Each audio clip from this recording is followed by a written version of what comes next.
I'm not as in bad of shape on this as some people because what do you mean? The best part of Brooks' story is when he talks about this 2014 study when researchers left people in a room alone for 6 to 15 minutes with nothing to do. And participants apparently were so desperate that they had to do nothing for 6 to 15 minutes.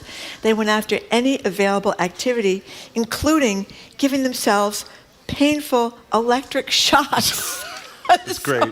If you're in a room with nothing to do for 15 minutes, what do? You run over and you shock yourself just painfully. To do something. That's a bad sign. Well, Jim. You know what he also writes? He writes that that it is both guilt and boredom that causes most of us not to be able to do nothing. But as I said, you avoided answering the question because you don't like talking about these kinds of things. But you're a mindfulness person, which by definition... It's not mindfulness, Jim. I'm a meditator. Whatever it is. Meditator. Well, it doesn't make any difference. But that's not really doing nothing. That's meditating. That is, what are you you are talking doing about? something. But you're thinking about nothing when you're meditating, aren't you? Well, Isn't that the whole point? Yeah, you're thinking about your mantra or you're getting to think about something. But I'm really good at this too, by the way. I'm really good to let my mind wander. I'm sure that you're very good at this. Nothing. This is why you text people at 6 o'clock in the morning and why you are, obsessively worrying about things that maybe you might not obsess over quite so much as you do. I think you would find it very difficult. You're going on vacation soon. Can you sit in the beach and just look at the waves?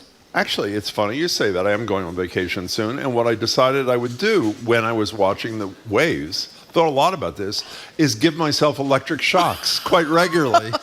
Just to keep myself occupied. 877-301-8970. As you know, I go to coffee shops or cafes and I sit outside as long as I can just watching people. I love it. It is really hard for me to get a break in the action. But every single person says prolongs your life. It's good for your mental health. It's good for your physical health. It's just really, really hard to do. 877-301-8970. You know what I think it's really hard for people to deal with these days is quiet. People come in the house, they turn on the radio, they turn on the TV. People go running now. I do radio for background too, actually. Didn't you tell me you slept with the radio on all night long? Isn't that what you do? Occasionally I do, yeah. Is that anybody's business, by the way? Well, you told me. I thought I'd share it with the audience. I also give myself electric shocks at 2 a.m. just... What are you talking about? To make sure that you're awake. The other thing you notice is everybody's got their earbuds on. I'm guilty of this too. That people used to walk or run without noise. Now people are walking and running with earbuds. So they're either listening to music or they're listening to podcasts. So I think we don't like quiet. I think that makes us very uncomfortable. Driving in your car with nothing on, no radio, no nothing. You know what I mean? It's hard. It's really hard. But again, Brooks is, as he is about a lot of things, is absolutely right about the benefits of this. And I think some of his advice, by the way, when I said before I didn't know what he meant by soft, what was the expression, soft fascination? He means like, watching the waves, Exactly, or walking. Taking a walk kind of thing. As opposed to like hard fascination, which is watching television because that occupies your attention and rules out mind wandering. He's talking about people letting their mind wander and daydreaming. He talks about how Albert Einstein reportedly invented his his coordinated system. I don't even know what that is. Nor do I. Revolutionary coordinate system in bed. No. Einstein formed his general theory of relativity, while daydreaming. And that's one of the theories, is that because we are always listening to something or we're always occupied, that our mind doesn't wander and you don't have these great ideas. Well, his point is you're most creative when you're embracing nothing. It just pops into your head. And it's good for your brain to have nothing. It was Descartes. What is Descartes' revolutionary coordinate system? I think, therefore I am. Isn't that who he is? Well, I don't know. That the wrong guy? I think he's one that did say, I think, therefore I am. But I don't know what his revolutionary coordinate system is. I should have paid better attention, I guess, back in philosophy class in college. Should we start in Natick, Marjorie, or Let's what? start in Natick. With Stacy. Hello, Stacy. Welcome to the show. Thanks for calling. Hi. Hi. Thanks for taking my call. Sure. This is where you say something. Go ahead. Oh. Hi, I'm Stacy. I live in Natick. Yeah. I'm a gardener, so my work is seasonal. Oh. And I get about 3.5 months off in the winter. Yeah. And I travel, I snowboard, I house sit in the Virgin Islands. I really take time off and I lean into it. And it sounds like you do, but when you're doing, I don't know, I don't do any of those things, so I don't know. Can you let your mind wander, or is that like a? Oh yeah. You can. Oh yeah, I go to the beach every day when I'm house sitting in the Virgin Islands. And what does that do? What does that do for you? I mean, what does that do for you? I mean, it sounds great, but how does it make you feel? Oh, it really recharges me. It's like meditation. You reset your mind. It's definitely helpful. Sounds pretty You good. mentioned gardening too, Stacy. I think that's a real, you're just kind of there digging in the dirt. But that's her work, though. That's what she does for a living. Oh, as I opposed to misunderstood. casual. Oh, I Isn't that what you mean, misunderstood. Stacy? Yes, that's what I mean. Yeah. I do it for work. So, I work really hard during the year, and then when I take time off, I really take time off. But get back to gardening, though, for a second. Okay, doing it for work is different than doing it just for pleasure in your backyard. But is it a relaxing job, or is it just stressful because everybody's mad about what you don't do right or something? The actual gardening is relaxing, but it's stressful because I'm dealing with clients and I have deadlines and I have to get things done, so that part is stressful. But the actual gardening is relaxing. I hope that house sitting in the Caribbean or whatever happens again soon. Stacy, thanks for starting us off. We appreciate it. 877-301-8970 is the number. What are you laughing about? Well, Eric has the right attitude. He says if he can't read his book for 6 to 15 minutes, he, for one, is not going to shock himself, Jim. He's simply going to fall asleep. That's a good one. By the way, we'll ask Arthur when he's here the 15th. Does reading a book count as doing nothing? I don't think so. I don't think so either. No, because you are occupying your mind. Right. It's kind of just sitting there and doing nothing. I mean, it's like a nice interim step kind of thing. Staring at the ceiling. Who was the one that discovered something while staring at a fly on the ceiling? Didn't you just say that? I think that was Descartes. Somebody was looking at a fly on the ceiling, and they revolutionized, the laws of physics, Jim. They did? If anybody knows what Descartes did about anything, can you text us at 877-301-8970? Don't ask me. Newton with the apple? Watching the apple fall to the ground? With the apple. He figured out Newton gravity. with the apple, yeah. Gravity. Yeah, but how do you know that he was like letting his mind wander when he was just doing standing it? there. You know what's happening? He's sitting there, an apple fell on his head. And is that amazing? Had he not been standing? And let's go to Marie in Bolton. You're next on Boston Public Radio. We're talking about embracing doing nothing. Welcome. Oh, hey, how's it going? Excellent. So my doing nothing has included an increasing amount of sitting on the front porch with a glass of wine, sometimes a book. After a really, really rough school year, this is, I found, the antidote. That's a good one, Marie. That's a good one. Yeah. I mean, to be totally doing nothing, you're not supposed to read, but sitting on the front stoop with a glass of wine is pretty nice. Yeah. Is pretty nice. It's a fine buttery Chardonnay will do the trick on a hot day. Okay, hold on for a second. We've heard a lot about buttery Chardonnays. What is a buttery Chardonnay? Is it a Chardonnay that tastes like butter, Marie, or what's the deal? It has a soft creaminess at the end, and we discovered it, my husband and I, about 35 years ago, and now the market's overrun with sort of cheesy margarine versions, but you can find the right one. Okay, so give me a recommendation for a buttery Chardonnay. It is the weekend after all. Yeah, so I'm going to give you the anti-recommendation with anything that starts with butter and says Chardonnay is probably not a good bet. Oh, okay. I've been through them all, and I'm trying to recall the one that we found with the best. Marie, text us. Text us at 877-301-8970. I want to go out and get some buttery Chardonnays for this weekend. Well, by the way, even though I know you mock my inability, and generally I do have an inability to let my mind wander, as I've said to you, I mean, I hesitate to do this because when I say, well, I've been in France, you're going to say, oh, when Jim's in France.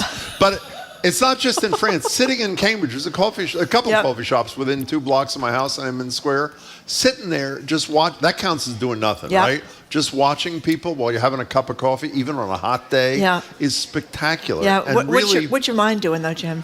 I was, last week when I was at a place in Edmund Square, I don't want to brag, I actually developed the theory of relativity. of just sitting there, and an E came into my head, and then an M or whatever, and then or whatever that was. That's good. Listen to this from What? Christina in Framingham.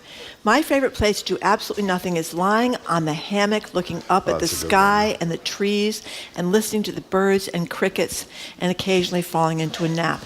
Now, I think that definitely qualifies, as doing nothing. Hammocks are a wonderful thing, aren't they? Some of us can't get out of them, though. I told you that story, which I'm not going to tell again today. 877-301-8970. One of our colleagues said, Descartes' Cartesian coordinate system is the normal XY plot taught in school. Well, that's really helpful. Yeah. Can you explain that? I missed that class. What does that mean? Like this? Well, we're on radio. It's like the perpendicular. I don't know. I must have been doing nothing in class that day, Jim. Mary in Andover. Hi, you're on with Marjorie Egan and me, Jim Browdy. We're at the Boston Public Library. Welcome. Mary. Hi. Hi. Whoa. Hi. Oh, I'm actually, now I'm in air. I'm actually on the road. Okay. I'm driving through the Berkshires. Oh. I used to take my kids camping every year, and now they're grown and gone, and I decided that I still really love camping. So my car is loaded with my tent and my coffee maker, and I'm going for 3 days. I do this every year by myself. Wow. I have my coffee down at my little meditation spot at the pond. Wow. And then I'll take a walk, and at night I'll just sit and look at the fire. I do bring a book. If it rains, I sit in my tent and just listen to the rain. Yeah. And Well, you are okay. You are our great. person of the day, Mary. So I assume you have very good blood pressure. Oh, yeah. Yeah, no doubt. Everything. Now, yeah. Mary, I want to know, though, I think it's great to go camping by yourself, but I'd be worried about the axe murderer in the middle of the night. How about a snake crawling in your sleeping That's right. bag? You're not scared of those kinds of things? Yeah, I've never seen snakes out there. Actually, it's bear country, Oh, well, but that's I do fine. have bear spray. And a couple of years ago, my son made me a murder bat for Mother's Day, so I bring that and sleep with it. Wait a minute. Hey, what is that? A What is that murder exactly? Bat? A murder bat? It's from, what's that show with the zombies? Oh, The Walking Dead. or Thank you, something? John Parker. Yes, that's Yeah. what they use. Yeah, they use these bats that are covered with barbed wire. So Let that me was tell my you Mother's something. Day gift to me. Mary, I would find nothing more relaxing than going camping with a bat with barbed wire on it. That really. yeah, but Other than that sounds like But look your at what thing Mary's sounds great. added. Mary, sitting, thank you for the sitting call. down with her coffee, her meditation spot, and looking at a fire. They have that whole thing. agree Where's the with it. place with the slow TV? Is it Norwegians that have the I slow think TV? it's mostly South Korea. I think. I believe South it is. Korea? I think it is. It yeah. is? Oh, I no, thought it the was- train is the burning log Yes, kind of thing. I think that's a Slow TV Scandinavian is just country. when nothing happens and you watch the screen. Well, and it you goes, watch a fire burning. Now, how relaxing is that to watch a fire burning? Even like a gas fire, that's not as good as a wood fire, but it's not bad. Yeah. People sitting around the fire pits in the summertime just looking at flames. Why Yeah. is that so soothing and relaxing? I don't know, but it is soothing. It's It even is for soothing me. and By the way, we relaxing. got to take a break. Before we do, we should just update yesterday. We talked to Andrew Cabral at length about the jury deliberating in the Alex Jones case. While a lot of us are disappointed the compensatory damages were only $4.1 million, Yep. which obviously is nothing to him, today they're deciding punitive damages, and that could be $100 million. Let's Who hope knows? so. We'll keep you apprised. We got to take a break, Margaret. We do have to take a break. That's why I said We're that. talking about being quiet, relaxing, the joy of doing nothing, how hard it can be to take a pause and enjoy the present moment. Jim knows all about that. He's going to tell us some more of his neurotic habits when we come back. You're listening to 89.7 GBH, Boston Public Radio.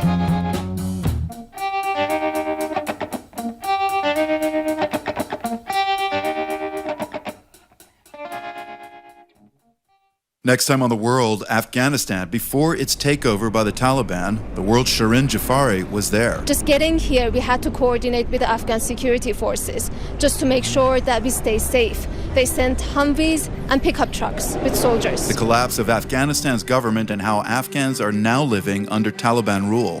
Afghanistan 1 year later on The World. This afternoon at 3, here on GBH News 89.7. Funding for our programs comes from you. And Riverwoods Group, the Seniority Authority podcast, is committed to helping people get smarter about growing older, with interviews where physicians, researchers, scientists, and thought leaders answer questions on aging. SeniorityAuthority.org. And the Massachusetts Educational Financing Authority, providing resources and tools to help you navigate the college planning process, including customized plans of savings, loans, and guidance. More information at mefa.org.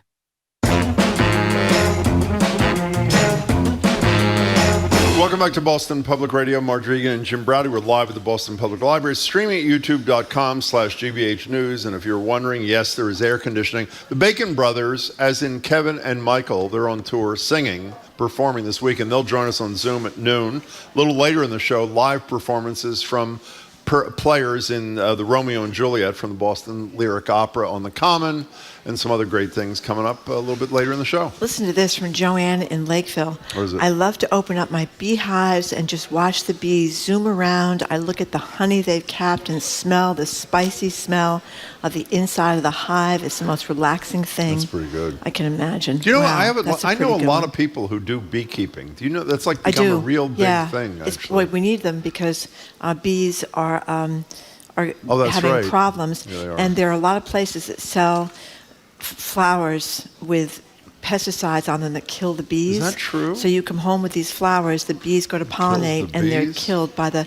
Yeah, so you have to be very careful with the flowers you buy and make sure they're not covered in fatal pesticides. That's horrible. It is story. horrible. It is horrible. I said You got to that. watch every second, Jim. There's always something. You know what I mean? There's always something. Mark and Andover, we're talking about the title piece by Arthur Brooks in the Atlantic. It's in the Atlantic, right? Yeah. Is How to Embrace Doing Nothing. Can you do it, Mark? I try. So, first of all, I've been listening since about 2014, and this is my first time calling in. Thank you thank very you. much. We Thank appreciate you. both. Oh, yeah. Yep, you're welcome. Thanks. Yeah, you have a great show. Thanks. Anyway, I am a software engineer, and, sometimes I have to figure out very difficult problems, and, I could be working 8, 9, even up to 12 hours a day, and I won't figure something out. And then, I'll kind of unwind for the day. I'll cook dinner, maybe take a shower before bed. Maybe I'll be even laying in bed, and then suddenly I'll come up with an idea, and I'll test it out, and it'll work. Yeah. Well, the lying in bed thing, you mean lying in bed doing nothing, like staring at the ceiling kind of thing, and all of a sudden a creative juice starts flowing? Is that the deal? Because that's what Brooks is talking about, no? Yeah, it literally just pops in my mind. That's pretty great. Mark, I think that the creativity thing, I used to write newspaper columns, and you always had to come up with your ideas 3 times a week for a column, and that's when you would think of them lots of times. Where? Is when What do you mean? When you were doing nothing. When you were sitting around. I used to run a lot with no music in my ears. That's pretty incredible. And I know. used to come up with ideas all the time because I was just kind of cruising along. But Mark, thanks for your first call. We appreciate it. Do another one. I mentioned how people are so averse to doing nothing that they would rather give themselves electric shocks. Uh-huh. Art from West Bridgewater has a brilliant idea for our next fundraiser. What is it? We have to auction off control of Jim's electroshock device for a full 3-hour show. By the way, that electric shock thing was not intended to be a joke, even though it's funny. This is it's from serious. an actual study from about 7 or 8 years ago that's cited by Arthur Brooks in his piece there. Is that's how people will do anything to avoid doing nothing, including shock themselves. Here's Karen from Uxbridge. My chill time is floating in the pool after taking an edible, looking up at the trees and clouds. I put some meditation music on, float, and let my mind wander. That's pretty good, actually. That is too. pretty good, too. That's pretty good. I think edibles seem to have calmed a lot of people down since they were able to buy edibles at the local dispensary. Petra, you're in Medway, and you're on Boston Public Radio. Welcome to the show. Hi. Hi. Thank you for taking my call. First time, long time. We love both those things. Thanks for telling us. I have had a really hard time relaxing because of the pandemic. I've become extremely stressed because of it, and I'm usually not a stressed person. And my go-to has always been reading and gardening, which is, of course, doing something. But I do like to just sit by the fire and just relax. But I find now because of the pandemic, I can't even do that because my mind wanders to things that are stressful.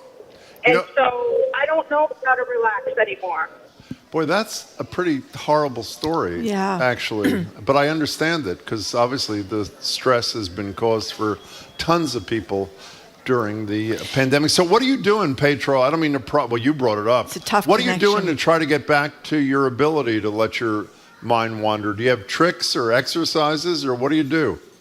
Well, I'm starting to look into learning how to meditate. Yeah. I'm a very technique person, so stopping and actually meditating is hard for me, but I want to learn how to do that. And I'm also thinking about putting the phone down and not being engaged, but I read the news incessantly, which is stressful or stress-inducing. And I want to get back to, I've told people I can't go to dinner or I can't go out and do this. I stop to take time not to go anywhere. Well, Petra, I have your connection's bad, so we got to let you go. We really appreciate your first call, but let me say, not that I have any expertise, but I have personal experience. Putting down the phone, as you said, is a really, really important first step. Talk about addictiveness. I mean, it is so so impossible to not look at it, not scroll through the news. I would say that would be a really important Someone first just step. texted, Thanks for the call, I lost it somewhere, but they talked about going to the doctor's office and looking around, and everybody's on their phones. And I do try to challenge myself to Yeah. not look at my phone or do anything in the doctor's waiting room. It's amazing how few people do that nowadays. Jessica is the one who sent that. And, a lot of people talk about meditation as a vacation for your brain. That you do it for whatever it is, 20 minutes in the morning or 20 minutes at night or longer. It's a vacation for your brain. And the Buddhists talk a lot about breathing. That being in touch with your breath is a real big relaxation. Isn't that what Petro thing. said at the beginning? The connection was bad. That one of the two things I thought she did was breathing. Yeah, well... Why? Because you focus on... Because your mind focuses on the act of... I don't know. Well, there's something about sitting down and taking a few deep breaths, slow breaths that kind of changes things. There's a whole book. It's written about breathing. I think it was either called Breath or Breathe. It was really good, talking all about, how you can train your breath to change your physical problems in some cases, and how you can learn to hold your breath for longer, and how you can learn to lower your tension level through breathing. I mean, I don't think this is new. It's not kind of an area you delve into a lot. No, I'm into breathing. I am. And I'm actually fairly good at it for a very, very long A lot of people are smoking weed, let me tell you that. They're taking edibles. What, is that what the texter is saying? Yeah, well, here's another one. I'd like to smoke a little weed and watch my aquarium. Liz from Alston. Absolutely. You know what the only problem is? She doesn't know that she doesn't have an aquarium. That's Oh, that was a good one, Jim. Well, it's also probably true. Look at the who would people. know? Look at the people in this Arthur C. Brooks story. Now, by the way, Arthur C. Brooks, we've met him a couple of times. He does not seem like a relaxation kind of guy. You know what I mean? I don't agree with you at all. Oh, I think so. He is a total Type A. He's a driven guy. But you can be a Type A and also be able to shut it off, don't you think? Well, I think he's one of these guys where everything is intentional. You know what I mean? Yeah, it's Type A relaxation, I think, in his case. But anyway, he talks about, and this is another good one, about people that take trips somewhere and they have this packed vacation itinerary and they feel they got to do it because they might miss the trip to some museum or they might miss the play or something, and how you're better off really... unstructured. Yes. Well, do you do that when you go to your house on the Cape? Do you have plans for the whole deal? I've been going to the beach a lot this summer because it's been so hot. Yes, because it's been so hot that the ocean, usually there's a breeze at the ocean, and I have rediscovered the joys of just sitting on the beach. Plus, I have since I am a freckled person, I have an umbrella with a 50 SPF in it, Jim. In the umbrella? In the umbrella. That is fascinating. Isn't that exciting? Margaret. From LL Bean. Fabulous. Ron from Seabrook, thank you for calling. You know the head of LL Bean supports Donald Trump. I just wanted you to know that. Thanks for taking my call. Sorry, Ron. What's up? I just wanted to tell Marjorie some bad news. Go ahead, Ron. I thought it was the sister. Well, his sister, somebody. You know, a previous caller made mention of, spending a little extra time in bed in the morning. Yeah. Yes. I've been an advocate for that for years. Yeah. And you can build into your day a little bit of time if you set your alarm properly, or if you're just used to not jumping right out of bed and getting into it. If you spend a little time in the morning in sort of a half-awake, daydreaming state, a lot of answers to a lot of your life's dilemmas come to you then. Okay, like what? Give us one answer you've gotten, Ron. Yeah, one question, one answer. Well, I used to build big, complicated houses, and there was deadlines and problems and schedules and so on. And if I jumped out of bed and got into my day, it felt like it was just a treadmill and I can't get off. Yeah. But if you give yourself a little time, the problems that were plaguing you the previous day, sometimes the answers come to you then. Wow. And that's great. It's because you were just making your mind available for it. Ron, that is great. Mark, Yeah. do you think that's why Christopher Muther did his interview with us the other day at Television for the Globe from bed? I don't know. He did. He did it from I his don't know bed. if that's why I did, but Ron, I think you're absolutely right. That was great, Ron. I think you're absolutely right. The question is, do you get up and you set the snooze thing so you don't go back to sleep and kind of loll around? Do you do a snooze alarm? Absolutely. No. Yeah, I do the snooze. No. And it's not good because you can be snoozing for an extra half hour. Yeah, that's a very good point. Okay, 877-301-8970. Just have a couple more minutes for this. Got any more good emails, Jim? Texts, they're called. Texts, No, that's right. I haven't been checking them. I'm sorry. By the way, we're doing our best on the text. They're really flying in here. They are flying in. Oh, you actually mentioned the electric shock fundraiser. Actually, the development department has already put that together. It's got a picture of me on it.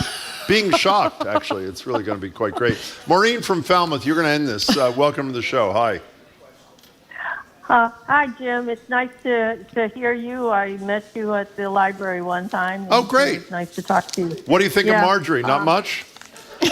Oh, no, I saw Marjorie too, but I met you and we talked about the Cherry Hill Mall. Oh, the Cherry Hill Mall. Cherry Hill Mall was the first indoor mall in America right across the river from where I grew up in Philly. Is that where you took Harriet Heimlich for the... No, it's not Harriet Heimlich. It's Harriet Heinemann. Harriet Heinemann. And it wasn't her. It was Sherry Siegel was my prom date. And the prom was at Cherry Hill Mall, actually. Harriet You're amazing. Heinemann.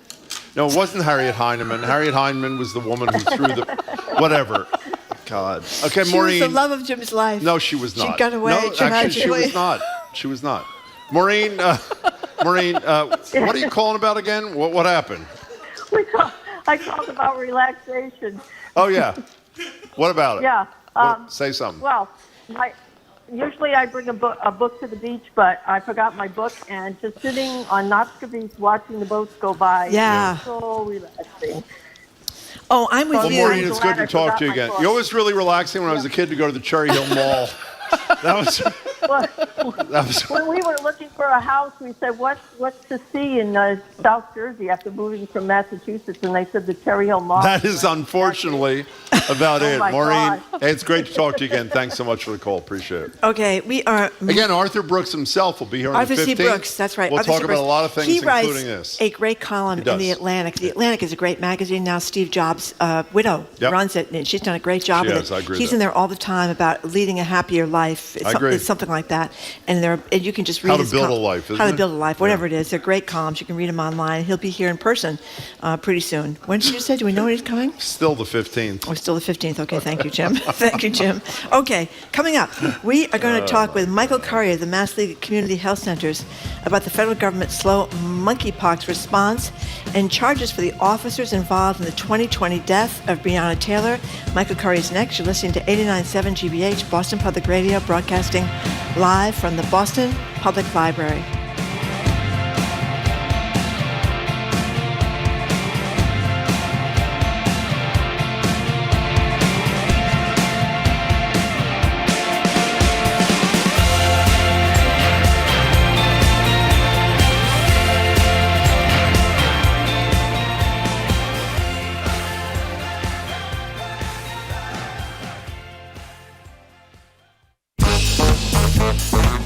This week on Under the Radar with Callie Crossley, truth is often stranger than fiction. The authors of historical fiction blend compelling real history with captivating fictional characters. We're deep diving into the genre of historical fiction. That's Under the Radar with me, Callie Crossley, Sunday night at 6 here on 89.7 GBH and the GBH app.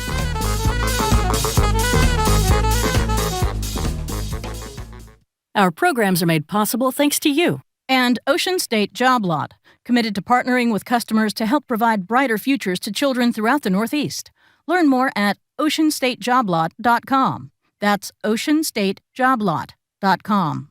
And Sullivan Tire and Auto Service, with over 120 master technicians on staff, offering brand-name tires and parts, committed to serving New England for more than 67 years. Information and locations at sullivantire.com.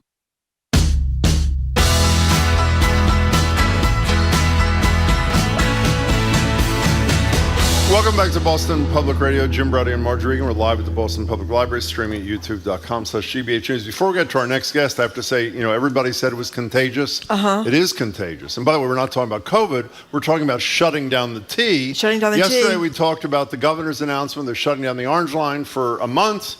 Well, 12 minutes ago, the Globe reports the MBTA is closing the newly opened Green Line extension for a mere 4 No, we're doing well. We're doing well. You know what we need? my We need God. those segways. Everybody's going to have to get a Segway. I used to be on one of those Segways. I was. You can ride around on Only $3,000 each also. $3,000. Joining us now on Zoom from Mexico, I believe so, is Michael Currier. Michael's the president and CEO of the Massachusetts League of Community Health Centers. He's also a member of the board of the National NAACP, where he chairs the board's advocacy and policy committee. You really in Mexico?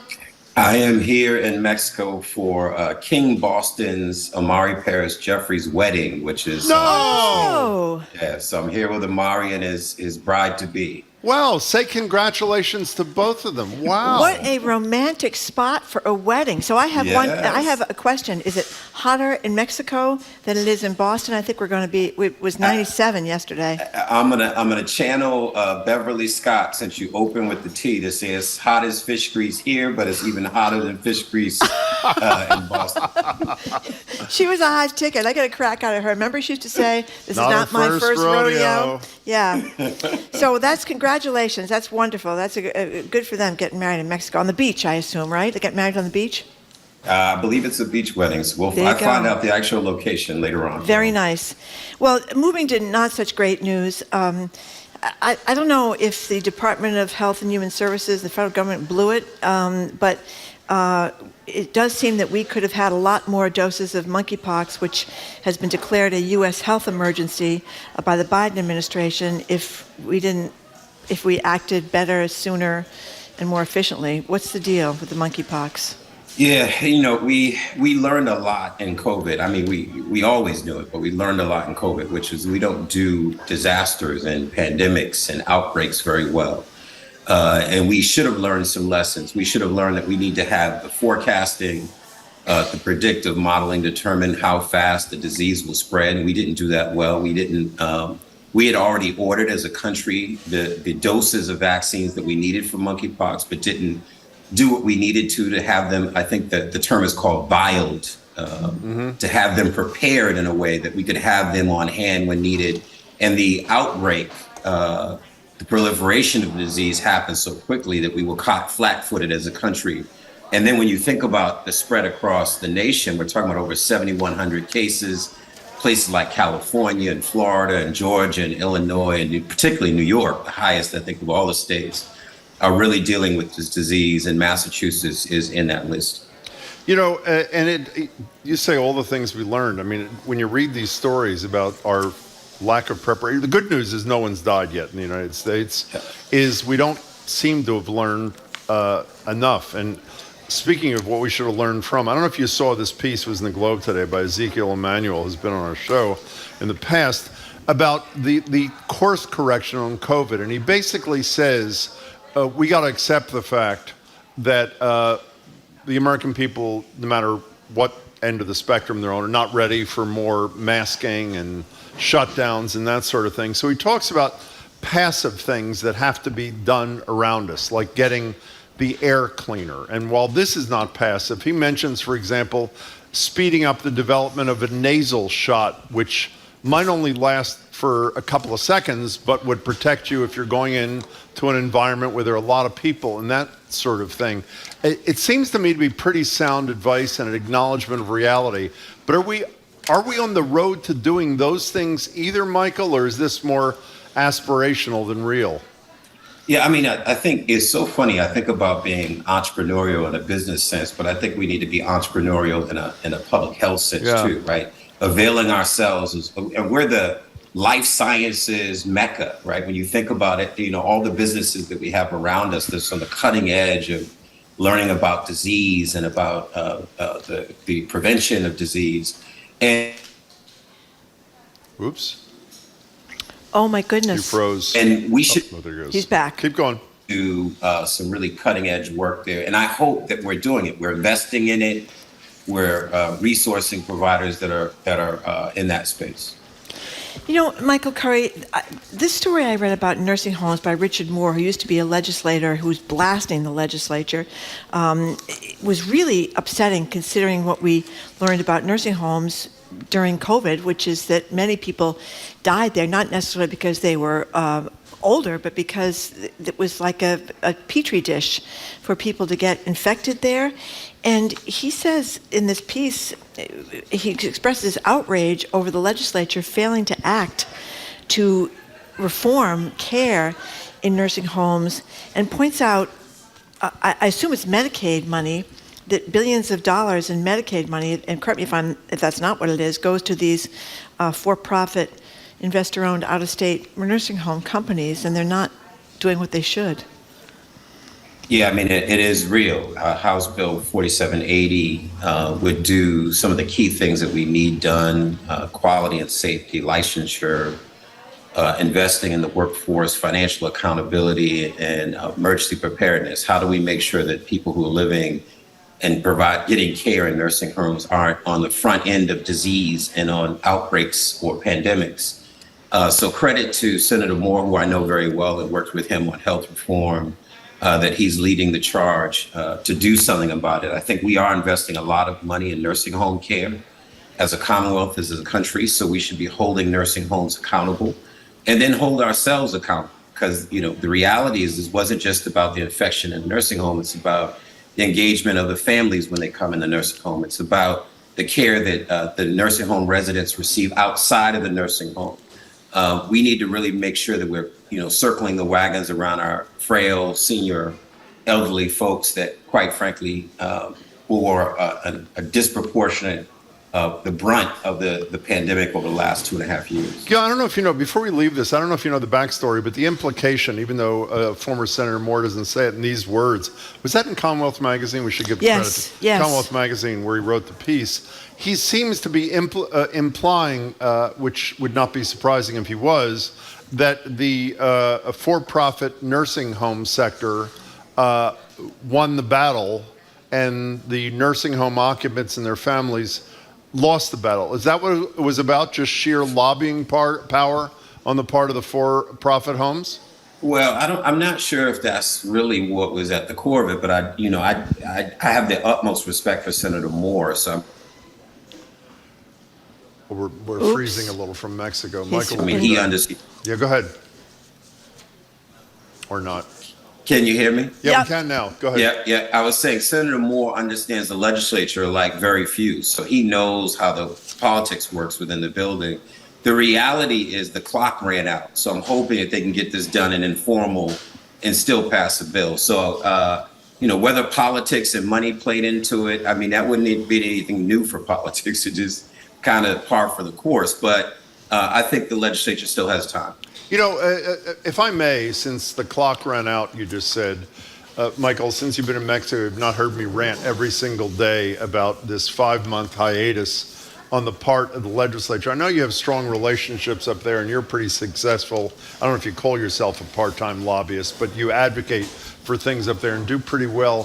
Does it trouble you that so many things like this, like the $250 rebate that was to go to moderate income families to help them with inflation, not to mention tax cuts for renters and parents and that sort of thing, does it trouble you that the legislature is gone for 5 months and is reliant, as you just said, on an informal session, which I assume most people know means if one single legislator out of 160 in the House or 40 in the Senate says no, it doesn't happen. Is there any good reason for this kind of break in the action on Beacon Hill?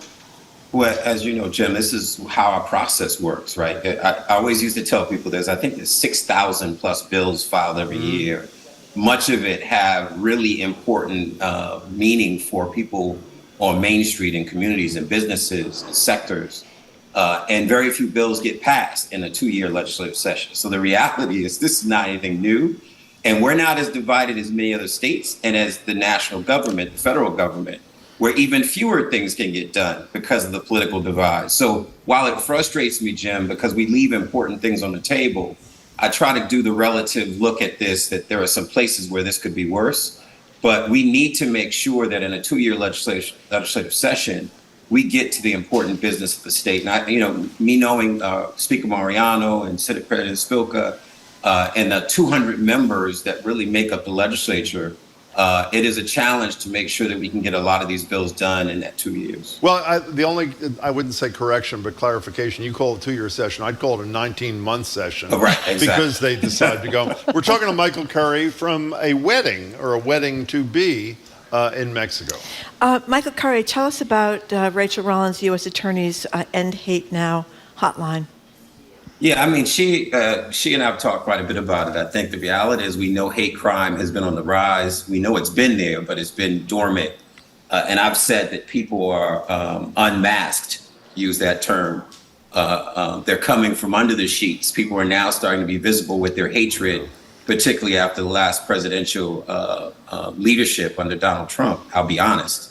And the reality is they're marching in our streets, there are violent acts across the country, and they're empowered and emboldened in the moment that we're in.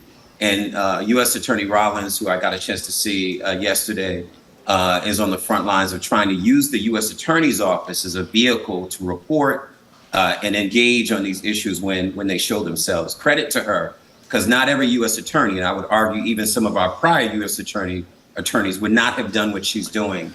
So I'm thankful that she's in that office. And quite frankly, even our Attorney General on the federal level is taking up cases that, quite frankly, his predecessors wouldn't have taken up either, which shows that elections have consequences and the people in those offices matter. So all of us need to pay attention and vote for people who be bold and act on our behalf. By the way, before we leave this topic, Rachel Rollins, U.S. Attorney for Massachusetts, was on TV with me on Wednesday night.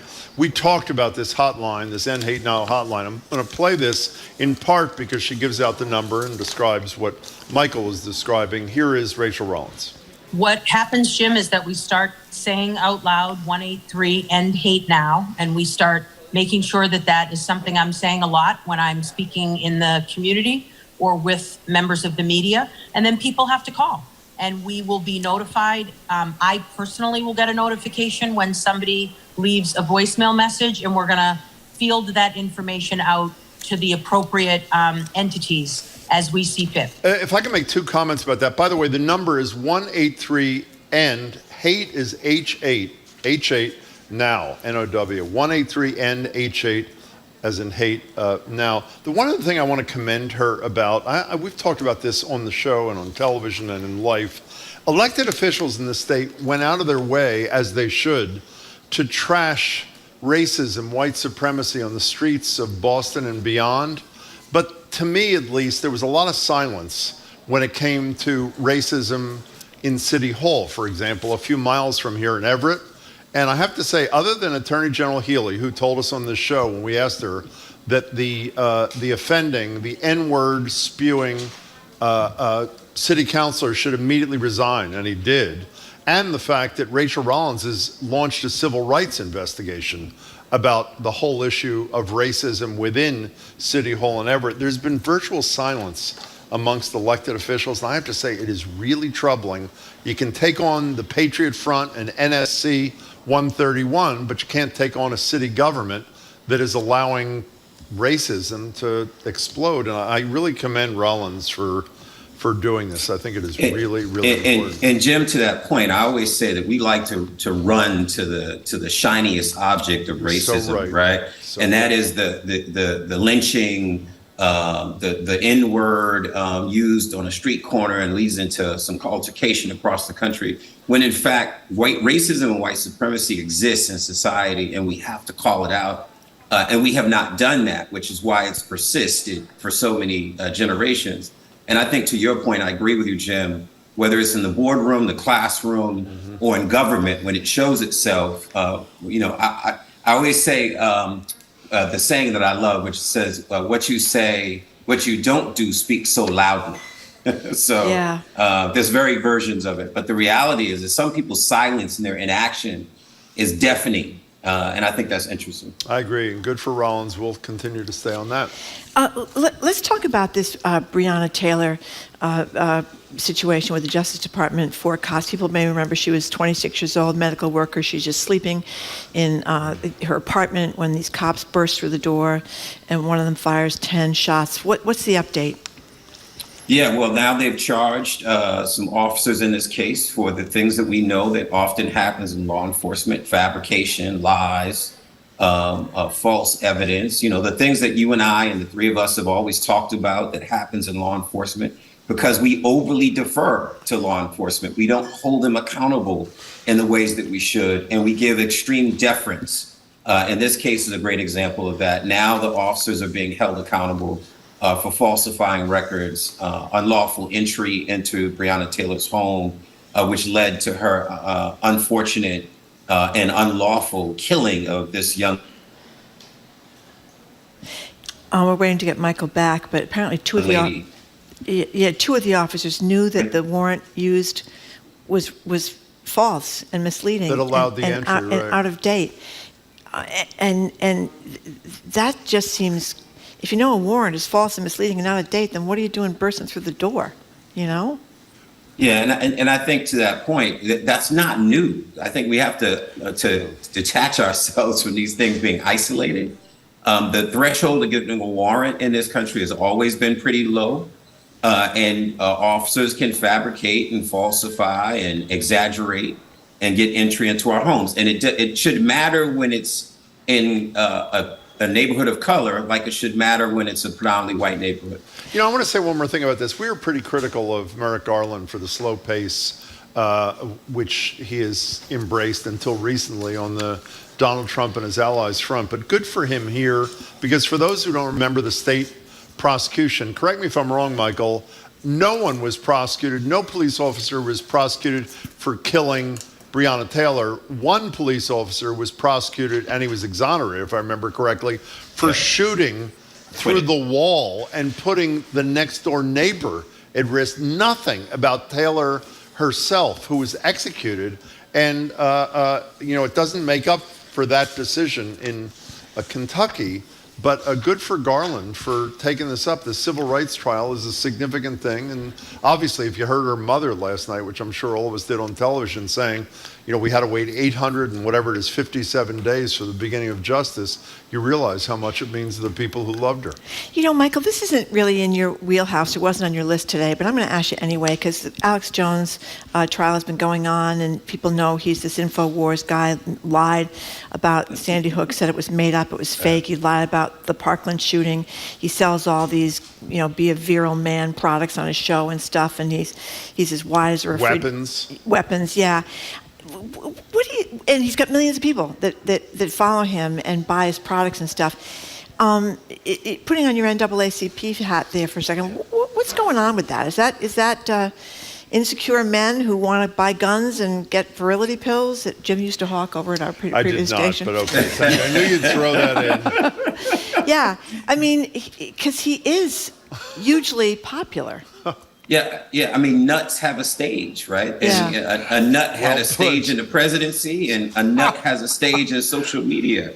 And I shame us as Americans, right? And I say us collectively, that we allow this stuff to fester, and that we think it's funny and we think it's exciting, when in fact it's toxic and it's divisive. So shame on us that so many Americans support him, so many millions of Americans support him, and they believed his lie. There are people who actually believed his lie. That should terrify all of us. Well, I want to say one thing. While we're all seem to be rooting for the penalty here, we talked to Andrea Cabral yesterday about the effect of Dominion voting if they win their multi-billion-dollar lawsuits against some of these right-wing cable stations that had suggested that the voting machines were tampered with, or they were filled in Venezuela. Whatever they said about it was untrue. And we said the same thing about the Alex Jones case. But I have to say, the jury yesterday said compensatory damages of $4.1 million. They're deliberating punitive damages as we speak. If the punitive damage number comes back low, as Andrea told us yesterday, some days he rakes in $800,000. Yeah. If the punitive damages are low, unlike what we said yesterday about being a warning shot across all these deceitful, phony, made-up fact people, if it's another $5 or $6 million, it's basically a license to continue to lie. Is it not, Michael Curry? Yeah, I would agree. I mean, one is he faces other charges, so let's keep. There are other cases. You're right about that. That there are likely to be other findings against him, and the reality is, and I wouldn't be surprised, Jim, which is actually the thing that saddens me most, is that millions of folks will consider him a martyr and a hero because of this, and they'll send him more money, and they'll support him even more. Which again reminds me of our history in this world and in this country, that really evil people have followers. And I hate to say that and use the term evil, but I believe that's true, that evil people have followers. And this man who lied about the murder of children as if it was fabricated, and he had people believe that. So to me, yes, we should make sure he never benefits again off of lying to the American public. I don't know if we can do that. Before you go away, you said you saw Rachel Rollins yesterday. Is she at the damn wedding in Mexico also, or what's the deal? Oh, he's frozen. He's frozen. Is she there? I can't comment on that. Let's just say, I don't know who's left in Boston. I was just going to say, Marjorie and I are the only two people who are not at the wedding. Tell them, Marjorie, happy wedding anyway. What's that? I would say everybody and their mama is here. Michael, it's great to see you. It's going to be a big soiree down there on the beach in Mexico. He is. And we've had him on the show many times. But we didn't get an invite, Jim. We did not get the invite. We did not. See you, Michael. Enjoy it. Yeah, thank you very much, Michael Curry. We've been speaking with Michael Curry, who's the president and CEO of the Massachusetts League of Community Health Centers and a member of the National NAACP Board of Directors, where he chairs the board's Advocacy and Policy Committee. Coming up after the noon news, the Bacon brothers, as in Kevin and Michael Bacon, are on tour through New England. They'll join us after a quick break, tell us about their new album they've gotten out. You're listening to Boston Public Radio, 89.7 GBH, broadcasting live from the Boston Public Library.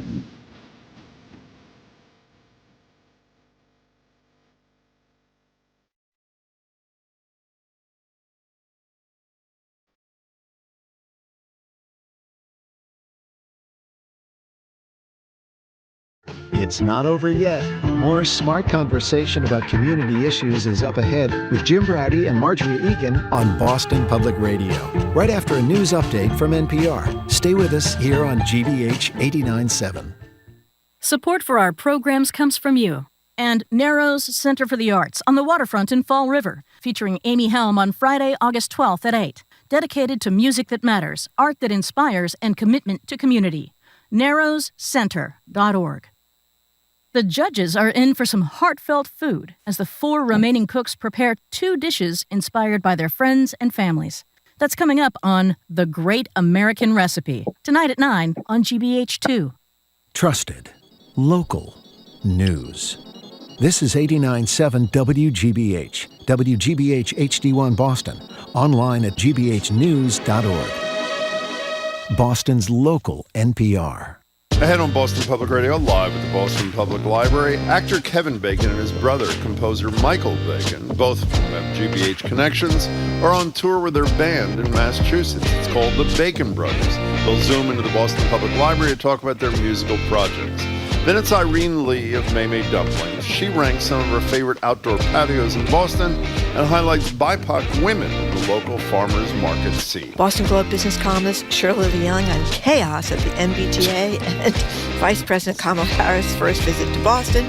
Then Live Music Fridays continues here at the library. 2 of the stars of Boston Lyric Operas, Romeo and Juliet on the Common, perform arias right here for us. And is it time to ditch red meat forever? We'll open the lines to hear your thoughts on those delicious foods that are probably killing you and your brain. That's ahead on Boston Public Radio, 89.7 GBH.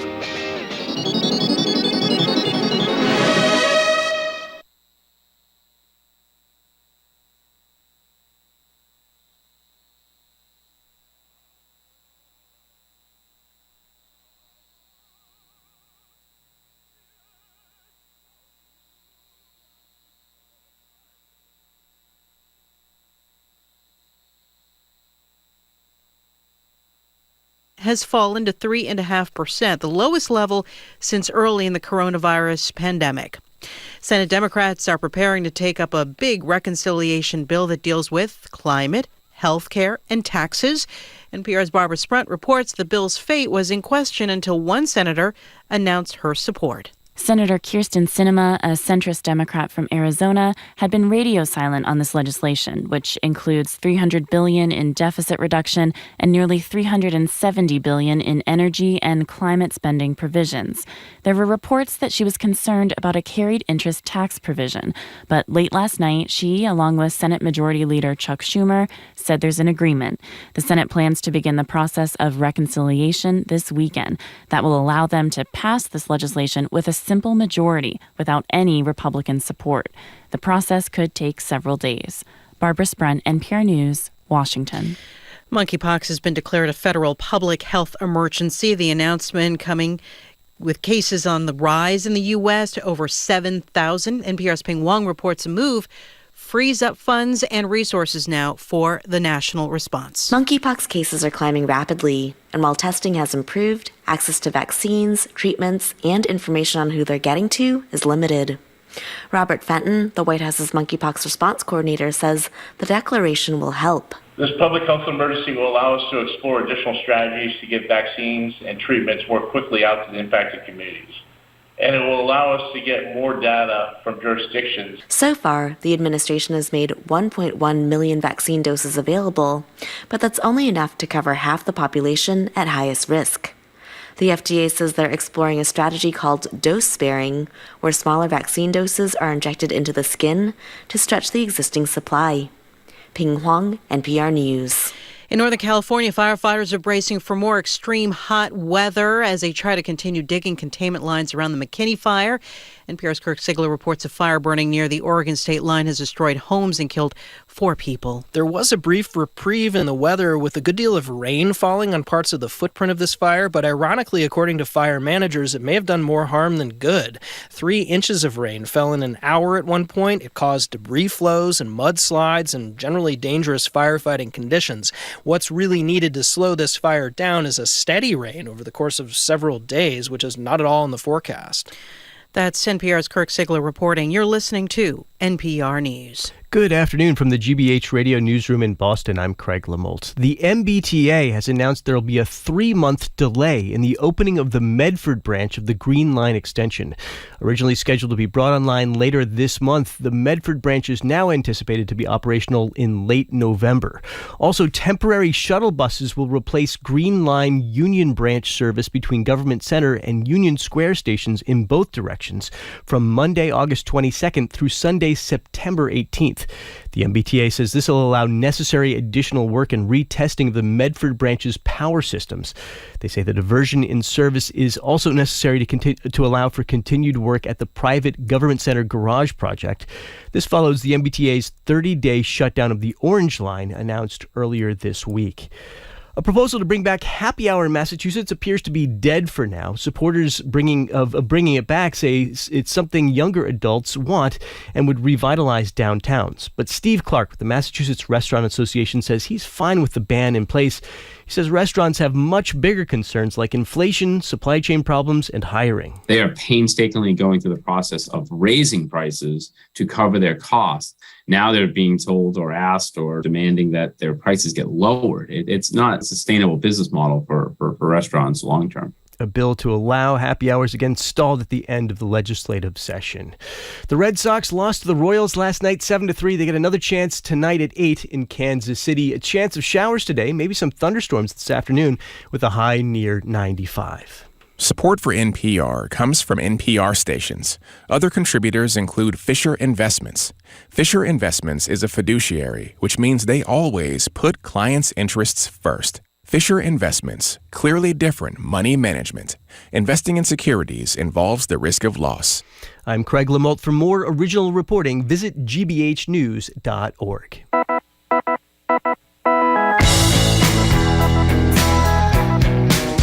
Jim Browdy, I am Marjorie Egan. You're listening to Boston Public Radio, 89.7 GBH. We are broadcasting today, as we do every Friday and every Tuesday, from the Boston Public Library. And we are also streaming at youtube.com/GBH News. Hello again, Jim. Nothing like applauding for yourself, Marjorie. I do. That was quite beautiful. By the way, just in case no one else applauds, I want to start. Today, Senator Elizabeth Warren will join us for an hour in the library to take your questions. The following Friday, Mayor Michelle Wu will do it for an hour. But first, we've got 2 former alums of GBH joining us now on Zoom.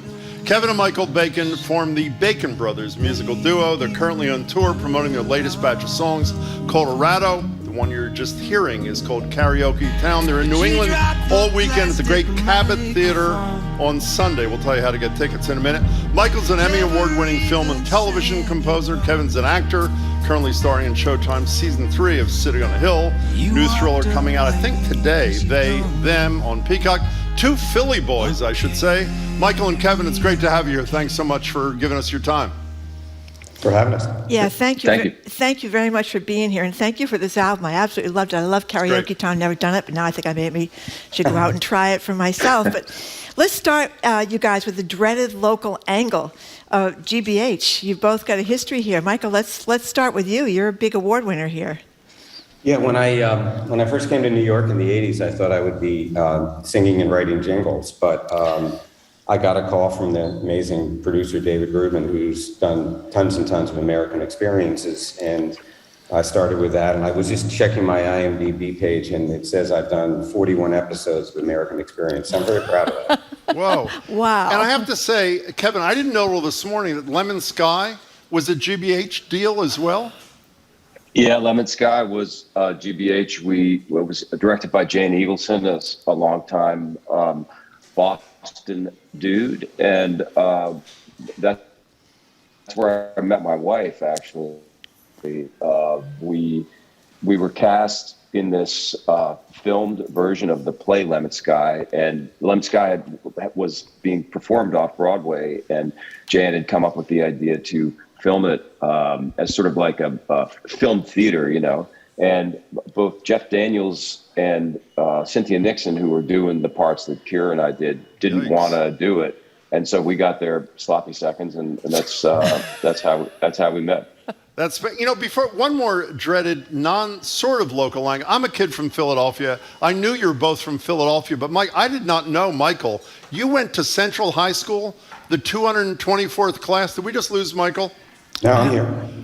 I'm the 225th class at Central. Oh my God, I'm surprised I didn't see you. Well, maybe you did, and who would know? I guess I did. Kevin, you're not a Central High School kid, are you, or are you? No, I'm not. I went to a high school called the Parkway Program that started probably in the, I guess, late 60s or early 70s. It was like an alternative public school where we had classes all over the city, and I don't even know if it's still going, but that's where I went. Where'd you guys live, by the way? Don't worry, we're getting to the Bacon Brothers in a second. But where'd you live? Center City. Where? 21st and Locust. Oh my God. You're practically neighbors. 21st and Chestnut, right here. 21st and Chestnut's right there. I think we know each other very well. So, okay, let's get to why you're here. It's essentially, by my math, the 25th anniversary of your first of 11 albums together. I hope I pronounced this nice. Fo Ro Soko. Did I get that right? Very good. Okay, Michael. Very rare it's pronounced properly. What does it stand for, Michael? Well, it's first of all, we decided that we would use a unique way to promote our first record by naming it something that was pretty much unpronounceable. But once you get past that, it does stand for folk, rock, soul, country, Fo Ro Soko, which kind of describes what we do. And the new EP, by the way, I should say, too.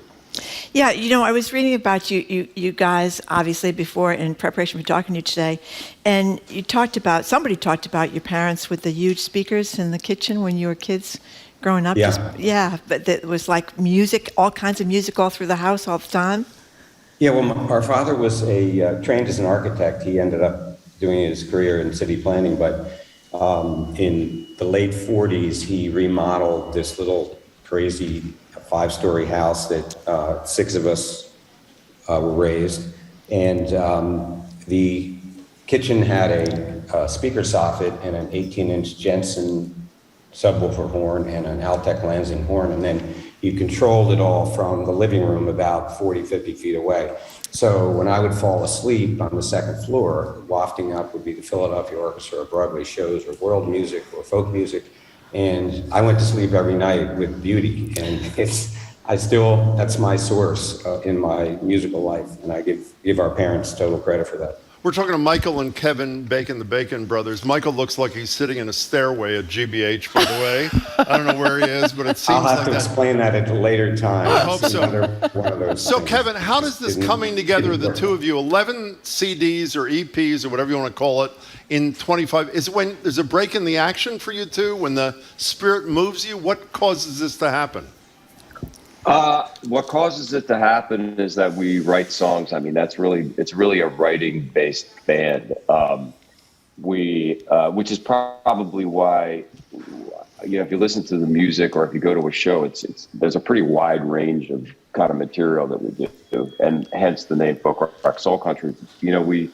when we write them, we just feel like we want to play them in front of people, and then we feel like we want to record them. And so of those 11 albums, there's a handful of covers on there, but most of it is new, original music. So that's the thing that sort of keeps us rolling along, I think, is just wanting to share the songs. I mentioned you're doing 4 shows in New England. You were in Truro last night. Michael, how was Truro? One of the most beautiful spots on earth, I should say. How was Truro? It was fabulous. The place was sold out. It was right on the beach, sort of indoor, outdoor, great sound, great people, just tons and tons of fun. Our tour is going really swimmingly. I hope it keeps up. We should say Plymouth, New Hampshire tonight, the Flying Monkey, Stone Mountain tomorrow in Brownfield, Maine, and the Great Cabot on Sunday night, obviously in Beverly, Massachusetts. So how do you do it? Is it lyrics one is music? You do it together? Because some of your lyrics, particularly the one on the new album when you talked about how it used to be when I cared about you, we can all relate to that. How someone used to, back when I used to care what you thought about anything. But how do you do it? Do you divide it? No, not really. The lyrics and the music kind of come together. I guess sometimes, in my case, I'll keep some lyrical ideas jotted down. I have on my phone, there's a file, which is lyrics. But a lot of times it's, you sort of have the idea and you grab the guitar and then you just start noodling around and it sort of starts to kind of form together. It's interesting because people sometimes consider lyrics to be poetry, and I suppose there's a few writers that write in that way, but I think both of us kind of feel like poetry is poetry, and that's a very, very different thing. I don't think that lyrics really necessarily have to stand on their own. You can read lyrics of songs that you absolutely love, and you go, I don't know, it doesn't really do anything, without the chords. You know what I mean? It just doesn't really feel the same. So they tend to come together for us. Kevin, we're going to play a little bit. Is Errato the way you pronounce the name of this thing? Did I get it right? That's the way I pronounce it, but Good enough for me. By the way, I just heard a piece of a Philadelphia accent. Is that possible? When you said the word pronounce, is that still there? Yeah, it is. It just kind of comes back a little bit. I never had like a super strong, at least I didn't think so, but actually sometimes I listen to old recordings of myself and I go, yeah, it was there. It comes back. Here's a little bit of Errato, the title song from the new EP. Here it is. Here I am, staring at my shoes. Come to me, Errato. Tell me how should this one go? Could it be it's our last chance to make the cool sense?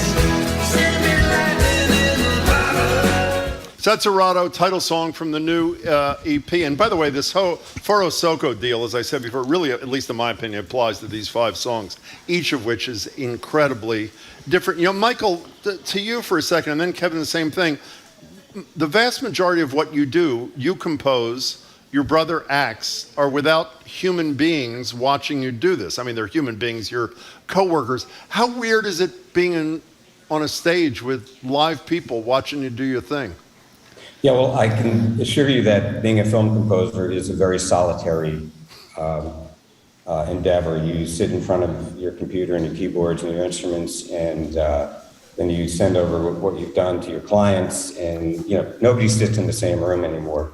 But I started out as a performer, and once my son was born 40 years ago, I gave that dream up. It was also the disco era, and my style of music was not exactly popular. So when my brother and I put the band together for one gig at TLA in Philadelphia, it was all of a sudden that dream reemerged. And the dream is basically, and I don't care how old you are, I'm 73, but since I've been 15, all I've wanted to do is write and sing a song that everybody likes. I don't care about the money, I don't care about the fame. I just want people to like a song, and that's what we're doing. And I don't think we'll ever quit as long as we're still breathing. So, Well, Kevin, hold what's on, with the hold on 1 second. I just want to mention, because you mentioned American Experience, but there's also been a Nova here, Yeah. right? A Henry Louis Gates show, Finding Your Roots. I mean, there's been a lot of shows you've been involved with here. Am I missing anything? Well, Finding Your Roots, I'm very proud of. That's 15 years I've done the music for that show. And Yeah. it's super successful. Fabulous show, too. I love Skip Gates and all the people that work with him. So, Kevin, what's with your deal with the live audience? Is that a big deal with you or no?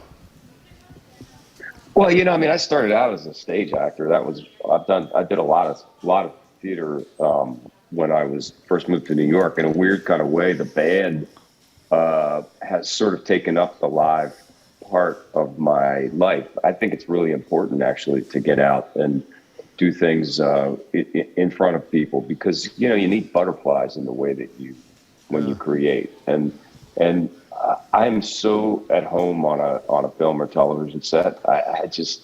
It's like just being in my living room. So to when you go and you play a show, there is always that moment of anything could happen tonight, and more importantly, this is one night that is not going to be like the next time you do it.